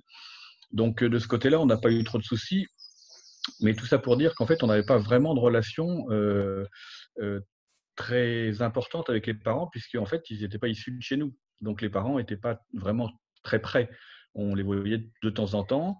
Alors, tout dépendait un peu de certains. Il y avait, évidemment, c'est comme toujours, hein, il y avait des relations qui étaient plus tendues avec certains qui étaient beaucoup plus exigeants vis-à-vis de ce qu'on pouvait offrir à leurs enfants, etc., etc. Mais enfin, ça, je pense que vous connaissez ça au moins aussi bien que moi, si ce n'est mieux. Mais globalement, quand même, j'ai le sentiment que les parents que nous, on a eu à côtoyer étaient quand même plutôt satisfaits de ces choses-là et avec lesquelles on avait des relations qui étaient apaisées et tout à fait cordiales. Voilà. Après, nous, aujourd'hui, c'est vrai qu'on n'est plus du tout dans le haut niveau volleyball, puisque notre équipe première garçon joue maintenant en National 3. Voilà, mais ça nous va bien comme ça. On s'est résolument orienté vers le beach volley et on essaye de faire en sorte que nos meilleurs joueurs et nos meilleures joueuses de beach volley accèdent au plus haut qu'ils peuvent accéder. Mais le beach volley aujourd'hui en France, c'est pas simple quand même. Donc, on fait ce qu'on peut. Non, mais c'est intéressant ce que tu disais, parce que c'est vrai que en tant que dirigeant, quand tu as été dans un club de haut niveau et que tu accueilles notamment un centre de formation, c'est aussi une certaine forme de relation avec Bien sûr. Comment on crée le lien, et puis la triangulation entre le dirigeant, l'entraîneur ou l'équipe technique et puis les parents. Comment ça communique et on disait tout à l'heure que c'était compliqué, enfin, ce qui était essentiel, c'est que chacun reste à sa place. Dans la triangulation, effectivement, si les parents viennent se plaindre aux dirigeants que tu es parce qu'ils ne jouent pas assez, etc., ils se gourdent d'interlocuteurs et donc il faut arriver à être suffisamment fin dans la communication pour dire attendez, là, vous trompez. Le rôle de dirigeant est super important aussi là. En fait, je pense que c'est même plus, enfin c'était en tout cas pour ce qui nous concernait, c'était plus qu'une triangulation puisque il fallait ajouter le secteur scolaire qui est évidemment dans les centres de formation primordial. Enfin, en tout cas pour nous, c'était primordial que les jeunes réussissent dans ce qui était prévu, qu'ils puissent réussir. Et le secteur médical, parce que c'est vrai que les parents étant loin, il y a forcément une inquiétude par rapport à l'état général de leur garçon, comment ça évolue, les périodes de fatigue, est-ce que ça c'est corrélé avec des mauvais résultats scolaires, avec des mauvais résultats sportifs. Donc tout ça, c'est vrai, nécessitait une coordination pour que les bonnes informations soient transmises, pour que le retour des jeunes auprès de leurs parents soit aussi en cohérence un peu avec ce qui était vécu. Donc oui, c'était passionnant hein, et très enrichissant aussi. Une question. Est-ce que oui. Donc ça veut dire que en tant que centre de formation, vous faisiez des échanges directement avec les parents ou pas? Oui, bien sûr. D'accord, ok. parce que en ce qui me concerne, moi, mon fils au Pôle Espoir, je n'ai aucun retour de ce qui se passe. C'est un cercle fermé, une boîte noire que je vois revenir mon fils le samedi, qui devra en match ou le vendredi, et puis voilà. Donc, c'est intéressant de voir là aussi des fonctionnements qui peuvent être différents d'un environnement, d'un endroit à un autre, quoi. Et, parce qu'en fonction du pôle où tu es, voilà. Si je peux rebondir là-dessus, j'aimerais bien rebondir là-dessus justement.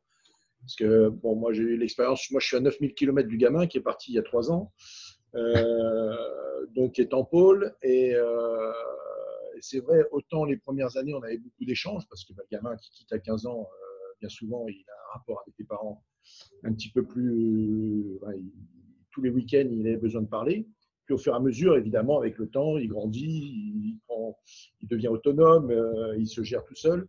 Et c'est vrai que le manquement que je trouve un petit peu sur les structures, en tout cas là, par l'expérience que j'ai, c'est justement la relation avec le médical. Dès qu'ils se blessent un petit peu, etc., ils sont un peu livrés, pas livrés eux-mêmes, ils sont quand même suivis, mais il n'y a pas assez de retour à ce niveau-là. Et au niveau scolaire aussi, où malheureusement, il n'y a pas assez d'échanges. Bon, heureusement, il y a Pronote, on peut suivre un petit peu l'évolution. Et par contre, au niveau des échanges, bon, moi j'étais entraîneur, j'étais l'entraîneur de mon fils en plus, donc c'était un petit peu. Moi, par contre, la relation que j'ai maintenant, elle est beaucoup plus en tant que parent et surtout en tant que. Bon, je n'ai pas entraîné à haut niveau au volleyball, donc chaque fois que je vais assister aux entraînements, où je vais assister, j'y vais rarement, hein, mais une fois par an, où je vais le voir un petit peu évoluer dans la structure, j'en prends plein les yeux et j'apprends, quoi. Donc, cette relation-là, moi, je n'ai pas à intervenir dedans. Je suis là plus pour apprendre. Et puis, bon, le gamin, il est beaucoup plus maître que moi en termes techniques, etc. Donc, à ce niveau-là, il n'y a pas de souci, quoi. Mais c'est vrai que se retourner comme parent, on peut aussi apporter, il y a encore cet apport-là, dans le suivi du sport de haut niveau. Moi, j'ai eu la chance de faire du sport de haut niveau dans une autre discipline. Et c'est vrai que dans l'exigence, dans le repos, la récupération, etc., et c'est là où ça peut être très important aussi au niveau des gamins.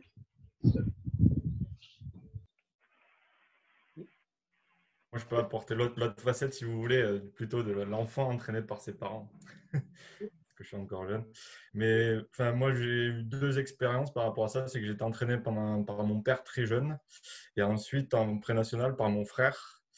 Et pour apporter un peu mon ressenti, c'est que en tant que parent ou en tant que frère, la seule chose qu'on s'est dit, c'est faites comme si j'étais un joueur normal. Enfin, je suis pas, on n'a pas de lien de parenté ou de familial pendant les entraînements et en dehors, on peut en discuter. Mais c'est la seule chose qu'on s'était fixée et ça a plutôt bien marché, on va dire. Même dans des périodes compliquées où en pré-national, c'était pas, on avait une équipe, on était ce que proposait mon frère, on n'était pas en accord avec ce que pensaient les autres, mais par-dessus, enfin, au-delà, en dehors de ça, avec mon frère, on s'est dit, moi, de toute façon, je suis neutre, j'ai rien à penser de tes entraînements. On reste tout à fait écarté par rapport à ça. Et voilà, je pense rien de ce qui a été dit, je n'interprète pas et on en reste là. Et ça a plutôt bien marché, entre guillemets. Aujourd'hui, on ne se fait pas la gueule. C'est bien d'avoir fait la part des choses. Ouais, après, voilà, c'est compliqué, mais je pense que, pour moi, j'ai des parents, je pense que dans tous les parents qui ont été dans un milieu un peu professionnel, par rapport à l'expérience, aujourd'hui, j'ai une gamine qui a commencé le volley qui avait 16 ans.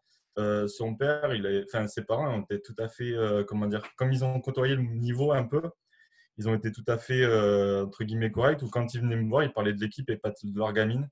Alors que des parents qui sont un peu moins, entre guillemets, dans le sport, eux, par contre, ont des comportements tout à fait différents. Mais c'est là où il faut plus gérer certains parents que d'autres. Mais enfin, je rejoins ce que tu dis, c'est-à-dire que souvent les parents qui ne sont pas volleyeurs sont plutôt centrés sur la performance de leur enfant, mais toute la difficulté du projet consiste à les amener dans le collectif des parents. Voilà.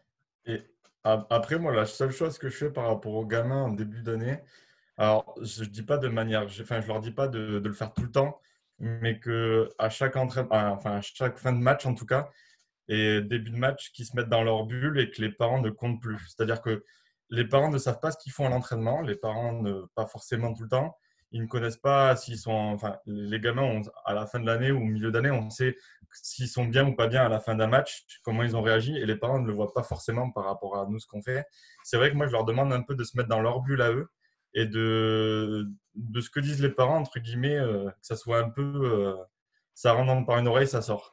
Parce que j'ai eu le cas avec une gamine où justement, je lui ai dit après un entraînement, c'est que le père est venu. Alors, la gamine, elle me fait un match superbe parce qu'elle avait progressé cette année-là. Elle me fait un super match. Par contre, le père, à la fin, il lui tue. Alors, moi, je suis jeune, j'arrive pas trop encore à gérer ses comportements, donc je ne suis pas trop allé voir le père. Mais par contre, à la gamine, je lui dis, ben, post-match, je lui dis, ben, enfin, tu ressens le match comme quoi tu as fait perdre l'équipe, entre guillemets, alors que moi, j'en vois que du positif, c'est-à-dire que tu as très bien progressé et tu as fait très peu de fautes pendant ce match-là. Donc, c'est dans ce sens-là où moi, je demande aux gamins, est-ce que c'est un peu ce que j'ai eu dans le mode, enfin, j'étais un joueur en CFC et on m'a appris ça. Et c'est vrai que j'aime bien cette petite partie, entre guillemets, bulle, où ben, pour les enfants qui vont avoir des parents sportifs, ils n'ont pas forcément besoin de se mettre dans cette bulle parce que ça va être naturel de discuter plus du comment tu as senti ce match ou voilà, pourquoi tu n'as pas joué ou des choses comme ça, plus dans qu'est-ce qu'en pense le joueur et pas mon avis, enfin avis de parents. Et c'est vrai que les autres vont être beaucoup plus dans leur bulle à eux parce que les parents vont dire mais pourquoi tu n'as pas joué ou tu as fait n'importe quoi pendant ce match ou des choses comme ça. C'est pour ça qu'il faut rester en contact avec les parents constamment pour pouvoir leur expliquer un peu leur projet, notre projet, et ce projet, il peut se faire avec eux, et que chacun avait quand même sa partie.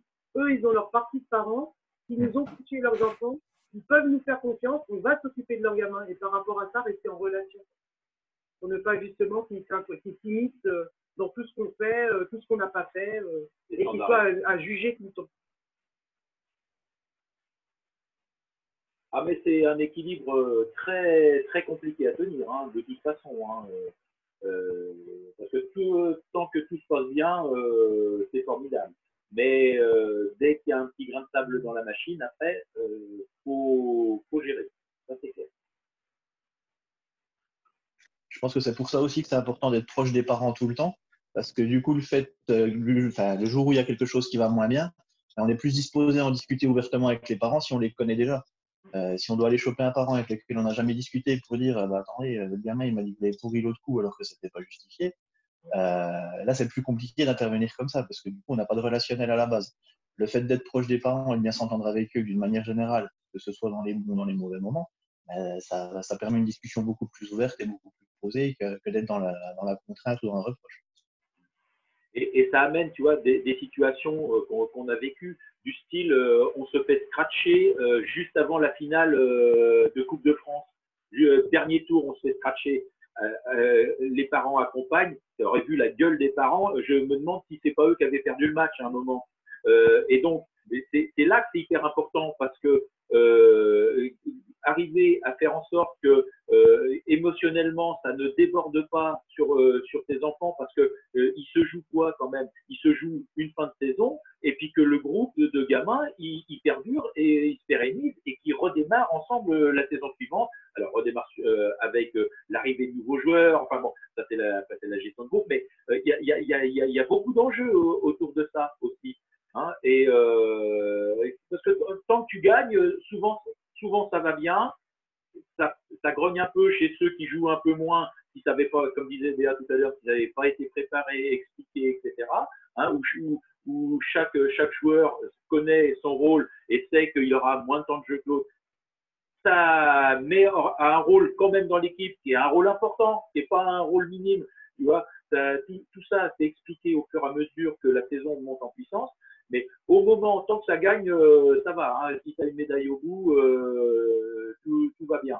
Quand je dis une médaille, la chance d'aller à une finale nationale, après les titres, c'est d'autres choses. Hein. Mais quand il y a un grain de sable dans la machine, à savoir, tu te fais scratcher alors que tu pensais faire une performance bien meilleure, faut arriver à canaliser aussi la déception des parents, garder le dialogue, leur laisser le temps de digérer l'affaire, parce que comme les gamins, ils ont besoin de digérer l'affaire. Alors, bien sûr, je parle pour les parents présents et impliqués, là, hein, voilà. Et j'en parle en connaissance de cause parce que moi, j'ai été parent dans les tribunes au moment où nos M17 l'an dernier se font scratcher au dernier tour avant la finale nationale, alors que je pense que il y a un paquet de clubs qui nous disaient de toute façon on va se retrouver en finale, etc. Donc, imagine la déception à 700 km de chez toi, en plus avec 700 bornes à faire autour.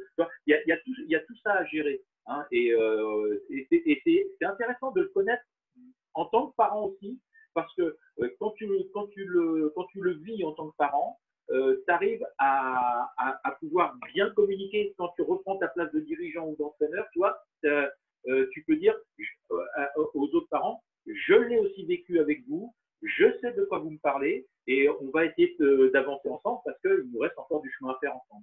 Voilà. Essayez d'avoir un discours positif aussi, hein, même si des fois la pilule est dure à avaler.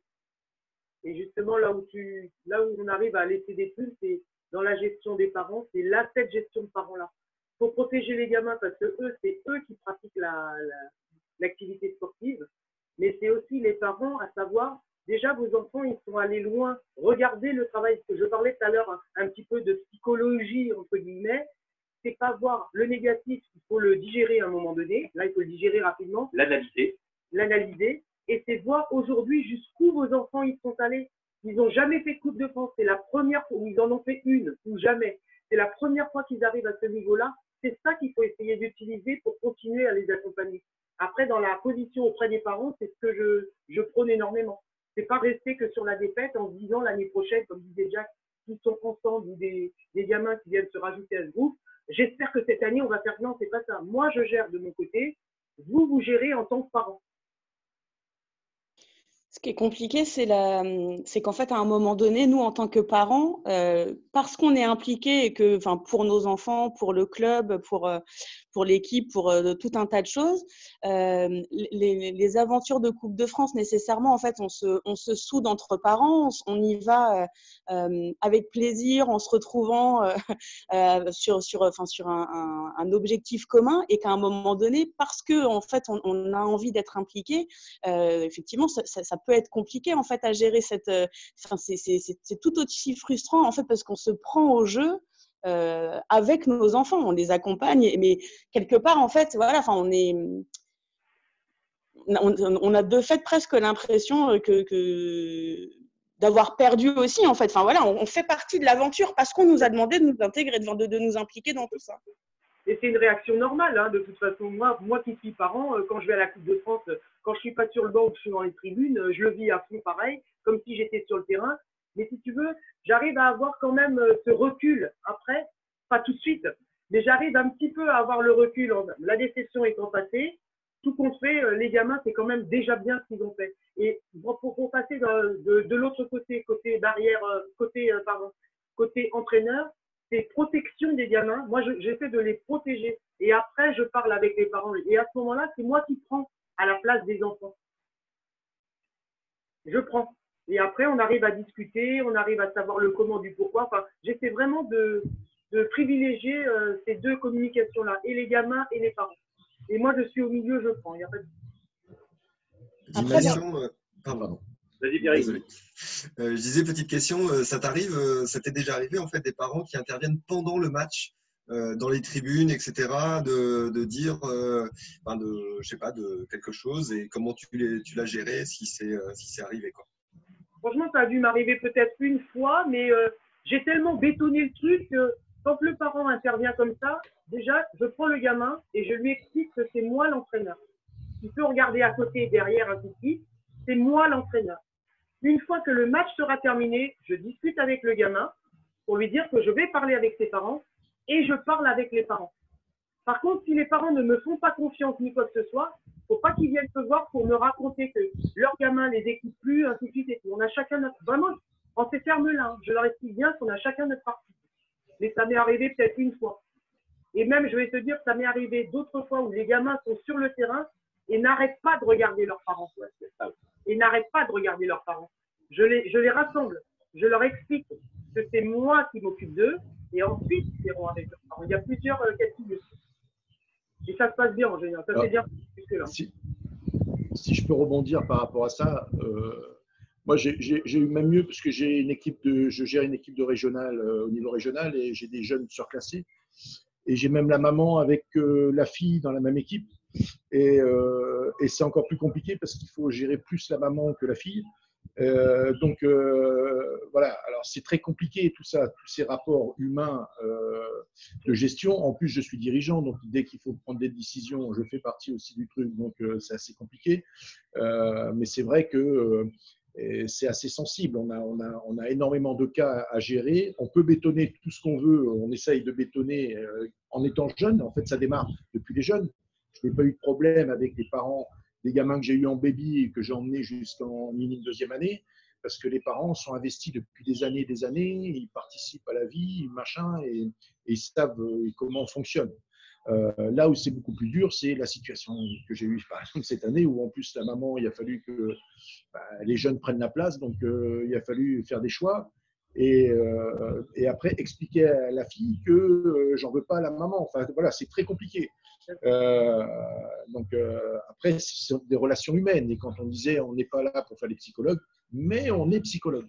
De toute façon, on n'a pas ce rôle-là, mais on doit être psychologue, mais voilà, arriver à mettre les distances. On doit être diplomate. Alors juste pour aller dans ton sens, Eric, moi une saison, j'étais entraîneur-coach d'une équipe dans laquelle il y avait ma femme et ma fille.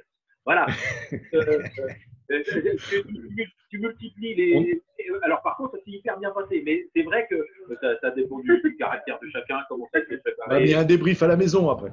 Ouais, aussi, mais non, mais après, mais tu as raison. En même temps, c'est là qu'il ne faut pas tout mélanger, parce que ça devient des situations conflictuelles. Alors moi, encore une fois, je ne veux pas ramener cette situation-là. C'était juste pour la petite histoire, et c'est des situations qui sont pas forcément beaucoup vécues, mais c'est pour dire c'est possible. Alors ça dépend comment ça a été préparé, ça dépend comment se situe, et c'est très important ce que tu disais, la relation entre la mère et la fille, là, parce que il se joue peut-être des choses qui t'échappent complètement et qui sont pas du tout du domaine du volley. Et quand tu disais qu'il fallait être psychologue, il faut avoir surtout une analyse fine, mais tu n'as peut-être pas toujours les moyens de l'avoir. En conclusion, j'ai pris cher et la maman ne joue plus. Mais on est encore ensemble, là, Eric, ça va. Voilà. Et puis, alors, quand les parents interviennent, je fais garde du corps. Enfin bon. Non, déconne. Non, mais c'est vrai que ce sont des situations très particulières. Et si on arrive à analyser ces situations, si on n'est pas, nous, directement impliqués dans une relation familiale, hein, j'entends, tu peux le ramener effectivement sur ton groupe, sur le terrain et dans la gestion des parents. Mais encore une fois, c'est vrai que les parents peuvent avoir un œil critique. Ils peuvent exprimer, et vaut mieux qu'ils les expriment, les choses d'ailleurs. Alors, pas comme disait Bruno, en rentrant sur le terrain pendant le match, parce que ça, c'est des situations hyper compliquées à gérer. Mais c'est vrai que la communication est essentielle, et les objectifs, vraiment les objectifs à fixer dès le départ. Et après, de toute façon, il y a forcément des sources de conflits, des interrogations, des parents qui t'appellent pour dire tiens, comment ça se fait que. Et puis après, c'est tout le jeu de la communication. Et c'est vrai que quand tu as des compétitions et que tu arrives à rassembler les gens régulièrement, c'est beaucoup plus simple aussi. Juste pour rebondir par rapport à la psychologie, le volley, c'est un jeu de psychologie. Hein. On a beau avoir des très, très, très bons joueurs. Si vous pouvez mettre tous les bons joueurs du monde ensemble, si au niveau psychologique ça ne marche pas, votre équipe, elle ne gagnera pas. Donc, et ça, c'est aussi important. Alors, quand on parle des jeunes, vis-à-vis de la relation qu'on peut avoir de l'entraîneur aux jeunes sur notre comportement et comment on aborde les jeunes suivant. Alors, vu que chaque jeune est différent, alors il y en a certains, il faudra leur crier dessus parce que ça va les motiver, d'autres, ça va les démotiver. Donc, et après, derrière, il faut gérer aussi cette relation. Donc, moi, quand j'entends le volley, ce n'est pas psychologique, je me dis quand même, il y a quand même beaucoup de parts de psychologie dans le volley, il n'y a pas que la technique. Hein. Et d'où Alors, chez les jeunes, on ne fait pas trop encore, mais tout ce qui est préparation mentale, ça a son importance vis-à-vis des jeunes. Et justement, l'idée que Théo disait, mettre dans la bulle les jeunes à l'avant-match, c'est très important parce que c'est là où ils vont pouvoir entrer dans des bonnes conditions par rapport au match, quoi. Et par rapport à la bulle, comme tu dis, Bruno et Théo, ils en parlaient tout à l'heure. Pour l'anecdote, c'est quand nous, on est allés en finale Coupe de France il y a 2 ans. Donc, les parents super contents, en finale, c'est la fête, c'est trop génial, j'espère qu'on va gagner, enfin bon, tout ce qu'on veut. Moi, j'avais interdit aux gamins d'aller voir leurs parents. C'est la première fois, c'est la chose que je n'ai pas gérée, que j'ai laissé un peu de côté, mais comme on était en finale, ils ont accepté que leurs gamins ne viennent pas les voir. Ils sont venus peut-être 3 minutes, mais j'étais allée voir les parents avant en leur disant « Je ne veux pas que vous parliez de finale. Est-ce qu'on va gagner? Est-ce qu'il va bien jouer? Est-ce que tu as pas mal quelque part ?» Je voulais qu'il n'y ait rien dans l'environnement d'anxiogène avant la finale. Les parents, ils m'ont regardé avec une tête en disant « Non mais moi j'ai compris, c'est quand même nos gamins, on peut leur faire des bisous, des machins, des trucs avant la finale. » J'ai pas eu ça à gérer. J'ai fait la finale, on a gagné. Derrière, je suis allée voir les parents et je leur ai expliqué pourquoi j'avais fait ça. Et ben les parents, on a eu un échange super sympa. En plus, on avait gagné, donc ça faisait que c'était beaucoup plus simple et sympathique. Mais la communication, encore une fois, que j'ai pu avoir avec eux tout au long, et comme ils savaient comment je fonctionnais, ils ne l'ont pas accepté sur le coup, mais par la suite, on a pu échanger et tout s'est bien passé. Je pense que je n'aurais pas eu cette communication avant, ils n'auraient pas compris pourquoi je réagissais comme ça au dernier moment avec eux, quoi. Je pense qu'ils n'auraient pas compris. C'est de la petite anecdote. Moi, je peux aussi rebondir par rapport à la relation, effectivement, parents-joueurs. Je pense que c'est différent quand ton équipe est en championnat toute la saison et quand ton équipe est en Coupe de France. Pour moi, les parents, ils ne réagissent pas du tout pareil. Sur le championnat, on va dire départemental, hein, chaque département, chaque région a sa façon de fonctionner. Les parents, tu ne les vois pas tant que ça, finalement. Voilà, ils restent assez distants. Et dès que tu es en Coupe de France, et puis que ça marche, vraiment ça marchait. Donc moi, j'ai eu effectivement ce cas-là cette année avec Fréjus, avec les moins de 13, on est arrivé au bout, et puis le Covid, il nous a tout arrêté. Où les parents étaient beaucoup plus investis j'ai envie de dire, dans leur relation avec l'enfant, comme s'ils avaient aussi leur pierre à mettre pour qu'il soit performant, pour gagner, Et je reviens, je crois que c'était Théo, je crois qu'il en avait parlé. Non, c'est toi, Béa, qui a dit, effectivement, pendant les matchs, faire attention au regard des enfants vers les parents. Et moi, j'ai constaté qu'effectivement, pendant la Coupe de France, donc déjà, tu as une autre émulation, tu as tous les parents qui sont là par rapport au championnat. Donc, tu as une ambiance différente, donc tu as une pression supplémentaire qui se met sur l'enfant quelque part. Il faut que je joue bien, j'ai mes parents, j'ai mon grand-père, ma grand-mère, enfin, tout ça. Et en même temps, on sent que les parents se sentent encore plus investis pour aider leurs enfants à performer et cherchent, j'ai eu un peu ce sentiment-là, cherchent un peu le contact de temps en temps avec leurs enfants pendant le match. Et donc, ces enfants regardent dans les tribunes ou regardent là où sont leurs parents.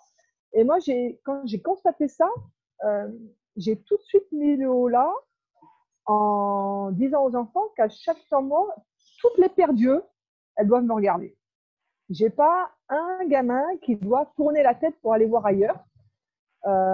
Et c'est un petit peu cette bulle, effectivement, du coup, se mettre dans cette bulle de compétition et éviter que le parent, on va dire, interfère, peut-être négativement, sans qu'il s'en rende compte, attention, hein, sans qu'il s'en rende compte, sur la performance de l'enfant et sur son évolution. Mais du coup, j'avais une grosse attention, j'étais vraiment très attentive à ça, c'est-à-dire qu'à chaque temps mort, à chaque fois que j'avais des enfants avec moi, les garçons avec moi, j'en avais 6 ou 7, en fait, devaient me regarder, quoi. Il n'y en avait pas un qui devait lâcher son regard. Et je faisais aussi très attention sur le terrain. Dès que je voyais qu'un enfant prenait la tête pour aller voir dans les tribunes, tout de suite, je le rappelais à l'ordre, donc de façon positive, en lui disant que maintenant, tu penses à ta réception, pense maintenant au point suivant, communique avec tes copains, enfin, peu importe, suivant la situation. Mais voilà, j'ai quand même essayé de mettre une barrière, enfin, en tout cas de squeezer un petit peu ce que je pensais moi, et peut-être que je me trompe, hein, peut-être qu'il pouvait être un frein, ou en tout cas empêcher l'enfant de s'exprimer correctement durant cette compétition. Donc cette relation un peu enfant-parent, vraiment garder l'enfant avec moi pendant toute la compétition. Et après, une fois que le match était fini, donc je les réunissais pendant 2-3 minutes tout de suite derrière le match, pour leur expliquer la suite de la compétition. Souvent, on avait joué le premier match ou le deuxième match. Et après, ils avaient le droit d'aller voir les parents. Ils avaient le droit d'aller voir les parents. Et ça, mais ça, j'en avais averti les parents. C'est-à-dire que les parents étaient au courant de mon fonctionnement en fait, pendant la Coupe de France. Voilà. Et comme ça, après, ils avaient cette liberté d'aller voir les parents. Les parents, moi, je n'intervenais pas sur leur façon ils faisaient ce qu'ils voulaient avec leurs enfants. Hein. J'espérais juste qu'ils restent positifs avec leurs enfants, quoi qu'il arrive. Et après, je l'ai récupéré pour le match d'après. Donc voilà ce que j'ai essayé de faire sur la Coupe de France, parce que je trouvais que c'était vraiment la relation parent-enfant était complètement différente sur la Coupe de France que sur le championnat normal qu'on vit pendant toute la saison. Voilà. Justement, quand on parle de l'accompagnement aux parents, c'est tout ça, c'est un tout, quoi. C'est pas seulement accompagner ses enfants dans le terme d'accompagner les enfants au gymnase qui viennent les chercher, c'est vraiment la préparation de la compétition et du championnat tous ensemble toute l'année. Chez nous, comme Violaine le disait, on a aussi rencontré ces problèmes de regard qui fuyaient vers les tribunes au temps mort, voire même pendant le jeu quelquefois. Et pour régler le problème des temps morts, en tout cas, nous, parce que notre salle le permettait, mais on a inversé le côté des bancs pour que justement on éloigne les jeunes de leurs parents, entre guillemets, pendant la durée du match. Et du coup, on n'a plus du tout de problème de ce côté-là. Alors, ce qu'il faut savoir, pour l'avoir observé, c'est que ce comportement-là dépend vraiment aussi très étroitement de la relation parent-enfant. Juste pour vous expliquer, quand on était au championnat d'Europe avec l'équipe de France l'été dernier, nos U17 sont champions d'Europe. Dans l'équipe de France, il y a des jeunes qui ont souvent le regard tourné vers un parent qui est en tribune. Alors, c'est pas, encore une fois, c'est très à la marge, mais parce que des fois, il y a des relations très fortes entre le jeune et son parent. Et ça fonctionne comme ça a toujours fonctionné comme ça. Et c'est compliqué de pouvoir interférer là-dessus. Alors, ça ne veut pas dire que le jeune n'était pas concentré sur son jeu, qu'il n'était pas performant, qu'il n'était pas à l'écoute au temps mort, mais c'est celui qui, à la fin du match, va commencer par aller, après avoir salué les équipes, etc., après les adversaires, va aller tout de suite voir son parent, alors que les autres sont regroupés. Voilà, ils ne peuvent pas s'empêcher de ça. Mais bon, voilà, c'est encore une fois, même à haut niveau de nos jeunes, ça existe aussi. Voilà. Et alors moi, excuse-moi Théo, tu voulais dire quelque chose? Ouais, c'était juste pour rebondir un peu sur ce que disait Violaine, c'est que alors moi ça je l'ai vécu avec deux clubs, enfin avec donc mon premier club qui était Toulouse, donc un club qui a amené beaucoup de jeunes. On allait souvent en Coupe de France, c'était notre petite pièce quoi, entre guillemets, c'était un peu extra championnat. Et là où je suis Tarbes, où c'est un club où il n'y a pas beaucoup de jeunes. Et en fait, moi je le vois beaucoup ce genre de choses.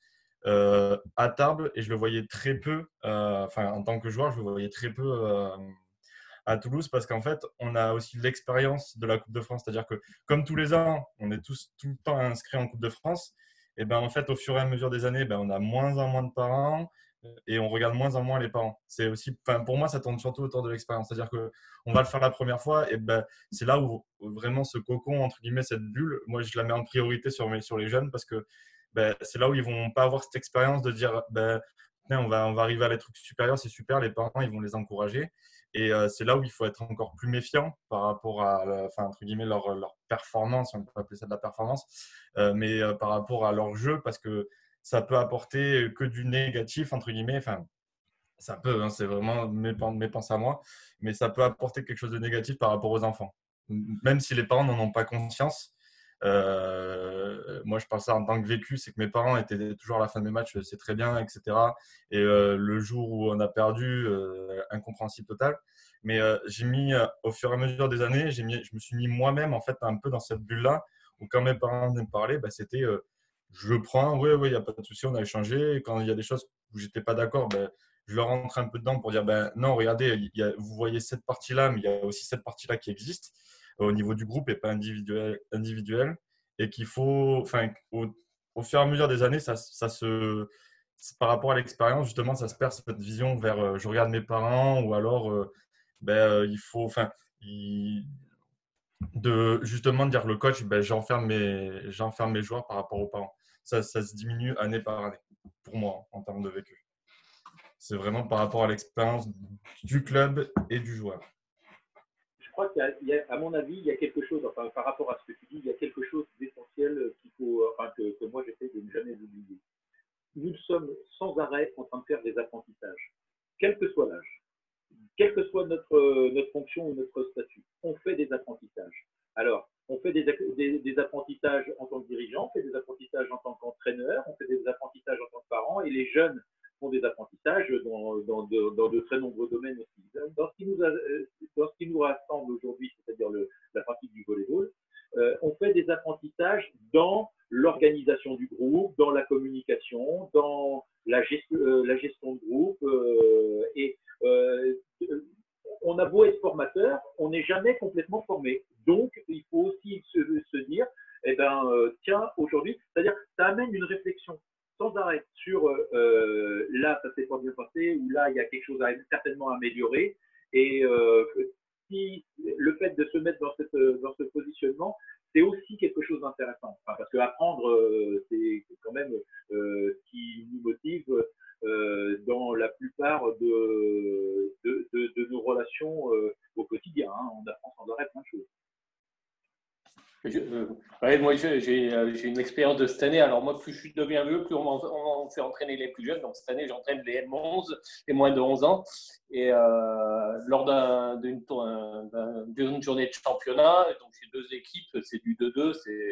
Donc, je ne peux pas gérer les deux équipes en même temps. Et dans une des équipes, j'ai un jeune, mais très, très bon, très fort, tout ça. Et il y avait sa mère qui était juste à côté du terrain. Et premier match, donc moi, je gérais l'autre équipe qui était un peu moins forte, tout ça. Et le gamin, il faisait n'importe quoi. Il y avait sa mère à côté, il déconnait en permanence. Ils perdent le match, alors qu'ils devaient gagner sans problème.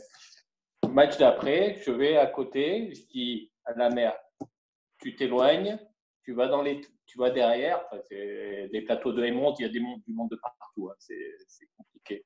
Donc, elle s'est éloignée. Et après, le gamin a bien joué. Il s'est concentré sur son jeu. Comme quoi, des fois, surtout à cet âge-là, le gamin, il sait qu'il joue bien, mais malgré tout, il fait n'importe quoi. Donc, il faut savoir aussi éloigner les parents, dire voilà, non, tu vois, elle aussi, elle est joueuse. Donc, la mère a été joueuse, donc elle donnait des consignes au gamin.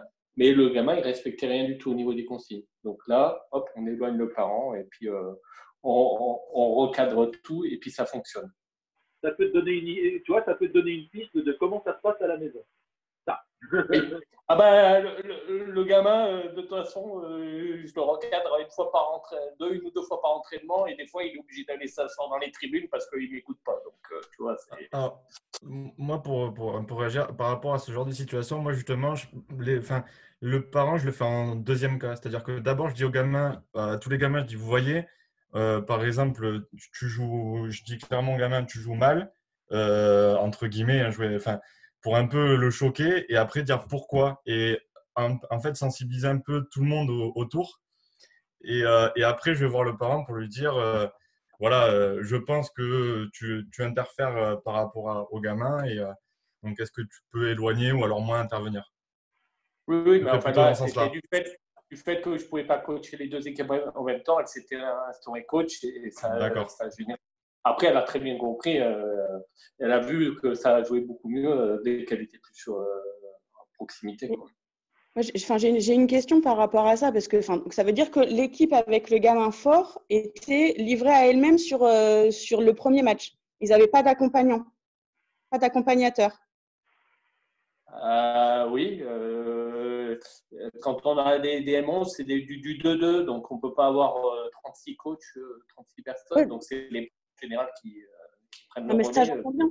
J'entends bien, c'était juste pour être sûr, en fait, et du coup, pour pouvoir poser ma question ouvertement. Est-ce qu'à un moment donné, le gamin, il n'a pas fait ça, non pas parce que sa mère était à côté, mais peut-être simplement parce que il cherchait simplement à avoir un accompagnateur à côté de lui, en fait. Enfin, parce que du coup, livré à lui-même, c'est ça. En fait, du coup, dans l'histoire, en fait, on ne saura jamais si c'est la présence de la mère ou si c'est l'absence d'un encadrant. Et c'est absolument pas une critique, parce que nous, on a été également tout le temps confrontés à des problèmes de M11, effectivement, où il y a souvent, nous, on se retrouvait de temps en temps avec un accompagnateur pour 2, 3, 4 équipes. Et effectivement, dans ces cas-là, l'accompagnateur peut évidemment pas se dédoubler et c'est juste impossible. Mais est-ce qu'à un moment donné, voilà, est-ce qu'on peut pas se poser la question à l'envers? Est-ce que c'est pas juste qu'il cherchait un accompagnateur et que ça n'avait peut-être rien à voir avec la maman? Là, on revient sur le problème, la problématique psychologique de l'enfant. Qu'est-ce que lui, comment lui ressent les choses. Et ça, oui, je pense qu'il y a des gamins, ils ont besoin d'avoir des regards sur eux pour performer. C'est ça. S'il n'y a personne qui les regarde d'un œil critique, on va dire, ils vont faire n'importe quoi. Encore plus des gamins qui sont doués, par ailleurs. Donc là, moi, je parle d'un gamin qui est très doué, qui n'est pas forcément grande taille, mais qui débute le volley et qui, derrière, a toutes les qualités pour devenir un bon joueur. Il le sait. En plus, il joue de ça, quoi, le gamin. Et malgré tout, le fait qu'il ne s'implique pas dans les entraînements, qu'il ne fasse pas certaines choses, ça lui déjoue aussi dans sa progression. Mais après, répondre, il aurait peut-être mieux fallu qu'il n'y ait personne à côté du terrain aussi. Voilà. Probablement. Après, en fait, c'était juste, du coup, pour moi, pour rebondir là-dessus et surtout sur le fait qu'effectivement, là, en fait, on parle bien d'enfants. Donc là, c'est des moins de 11 ans, ils ont 10 ans, mais même que ce soit des gamins de 11, 12, 13 ans, à un moment donné, il est juste compliqué si cet enfant a besoin, non pas en fait qu'on le juge, mais simplement d'un regard approbateur et maternel ou paternel, simplement pour se rassurer l'espace d'un moment, peut-être parce qu'il est dans un petit creux de la vague. Il est difficile aussi à un moment donné de faire la part des choses entre ces enfants qui ont besoin juste d'un sourire de temps en temps, hein, juste voilà, d'avoir un parent parce que c'est sa référence. De temps en temps, ils ont juste besoin, voilà, d'avoir le sourire de la maman ou le sourire du papa pour se sentir mieux et peut-être mieux repartir. L'aspect psychologique est tellement important en fait. Je pense qu'en fait, plus on est dans les jeunes, plus les jeunes ont besoin d'un regard derrière, d'approbation. C'est-à-dire quand ils jouent, on le voit dans les. Moi, je fais toutes les catégories. Je suis cette senior maintenant. Je suis un 11. Chez les seniors, ils ou elles sont dans leur bulle et c'est difficile à les perturber. Il faut des fois les violenter. Et plus on descend dans les catégories, plus les jeunes ont besoin d'un regard approbateur, que ce soit M11, M13. Après, quand on arrive sur les M15, M17, déjà, ils sont un peu plus dans leur bulle, c'est différent.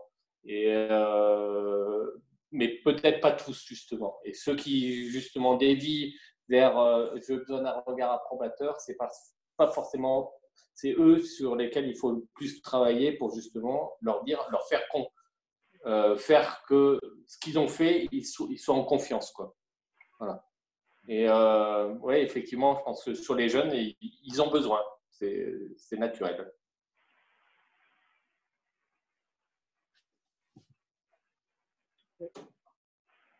Oui, il y a tout le monde.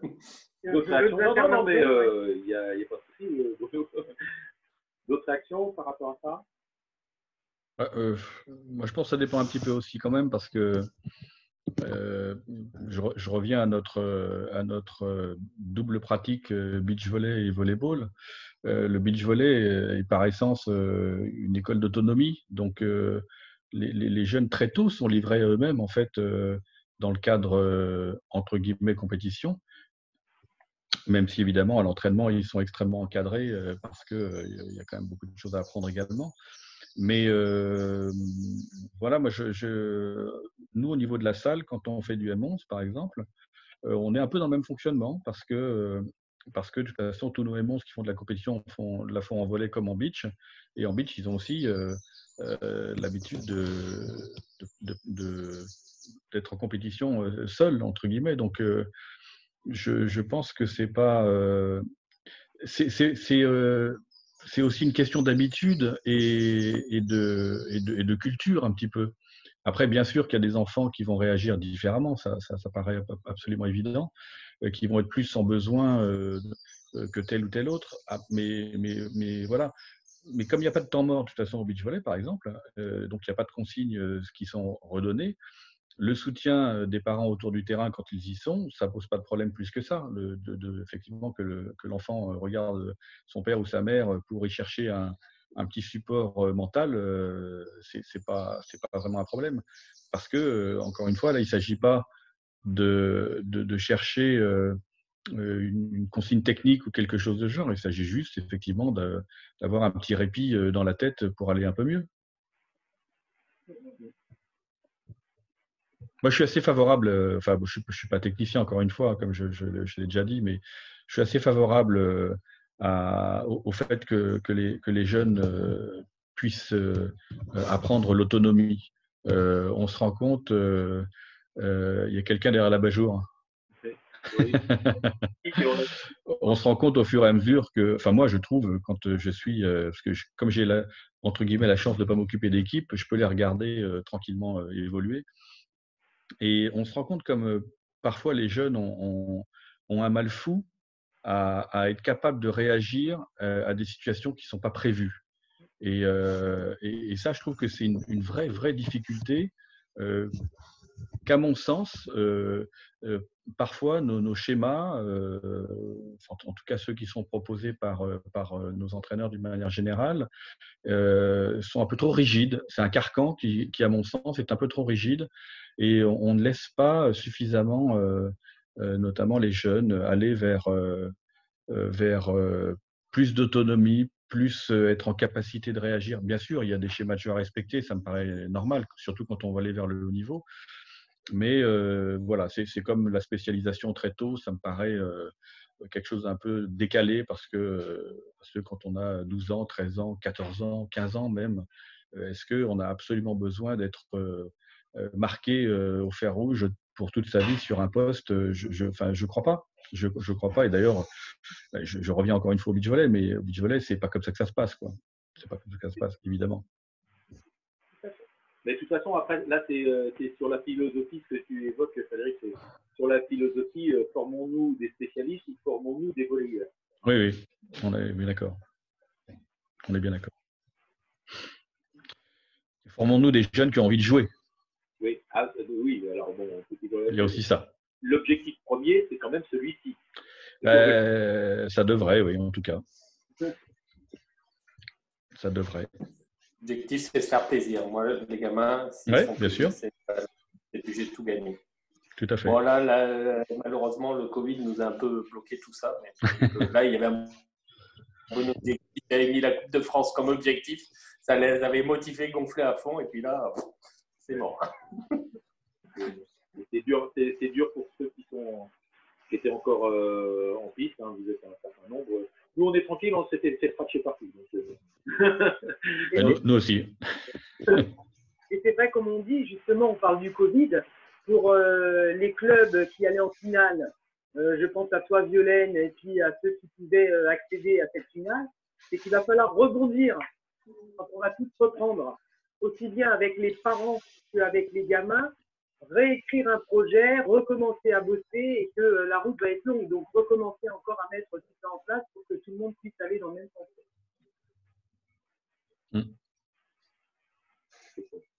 En tout cas, il y a une chose qui est sûre, c'est qu'au-delà de la compétition, pour revenir juste à ce que tu disais, Frédéric, avant, c'est-à-dire sur l'idée qu'il faut qu'ils s'amusent, si les enfants s'amusent et ramènes une image positive de ton club, c'est un des éléments qui motive les parents pour s'y inscrire aussi, hein, forcément. Et là, après, on peut mélanger tous les sujets. Hein, c'est la qualité des cadres, la qualité des dirigeants, la qualité de l'animation. Enfin, je veux dire, il y a X paramètres qui rentrent en jeu, mais le meilleur vecteur de communication, de toute façon, est intrafamilial, hein, pour que les parents aient envie de devenir éventuellement des acteurs un petit peu plus importants de ton club. Ça fait partie du développement. Hein. Voilà. Mais là, on ne traitera pas tous les sujets ce matin. Voilà. Moi, je veux juste vous dire au revoir. Enfin, il est l'heure. Pour moi, j'ai Merci beaucoup. Je ne sais pas jusqu'à quelle heure Shafik nous autorise à enregistrer. On ne sait pas trop comment ça se passe, mais peut-être qu'à un moment, il va reprendre la main. Lors de l'apéro, puis après, je reprends à 13h avec la conférence sur la Covid. Et il nous a déjà écrit 2 messages pour nous dire attention, dans quelques minutes, ça va se terminer. Et puis là, il a dit il faut aller manger. Il est l'heure d'aller manger. Ouais. Oui, c'est qu'il faut faire le barbecue, tout ça, c'est des organisations. Ouais, moi, j'ai barbecue. Moi, j'ai la chance d'avoir déjà mangé. Hein. Bah oui, mais toi, il est 14h, c'est ça? Voilà, c'est ça. Merci à tous. Un grand merci à vous. Merci beaucoup. Merci à vous. Merci à vous pour toutes ces infos et ce partage. Ouais. Très intéressant. Merci à tous. Merci. Bonne continuation à tous. Bon appétit. Merci, moi aussi. Bon appétit. Salut. Bonne journée. Bientôt dans des conférences, dans des ateliers. Compétition. Et voilà. Et puis, Des retransmissions de matchs de Coupe d'Europe au Portugal, enfin des choses comme ça. Merci beaucoup, Romain. Par exemple. On aura peut-être l'occasion de se voir avec les garçons au CN. Ouais, oui, tout à fait. Ok, on se fait beaucoup plaisir. Peut-être l'occasion de se voir aussi sur des matchs pro, peut-être, on sait jamais. Oui, tout à fait. Ça, c'est bien possible. Oui, ça arrive. On va à nous rencontrer dans la saison en fonction des tirages de Coupe de France. Hein. Voilà. Oui, j'espère, oui. J'espère en tout cas, oui. Pas de problème. Ok. Allez, bonne journée à tous. Bon week-end à tout le monde. À très bientôt. À bientôt. Au revoir. Au revoir.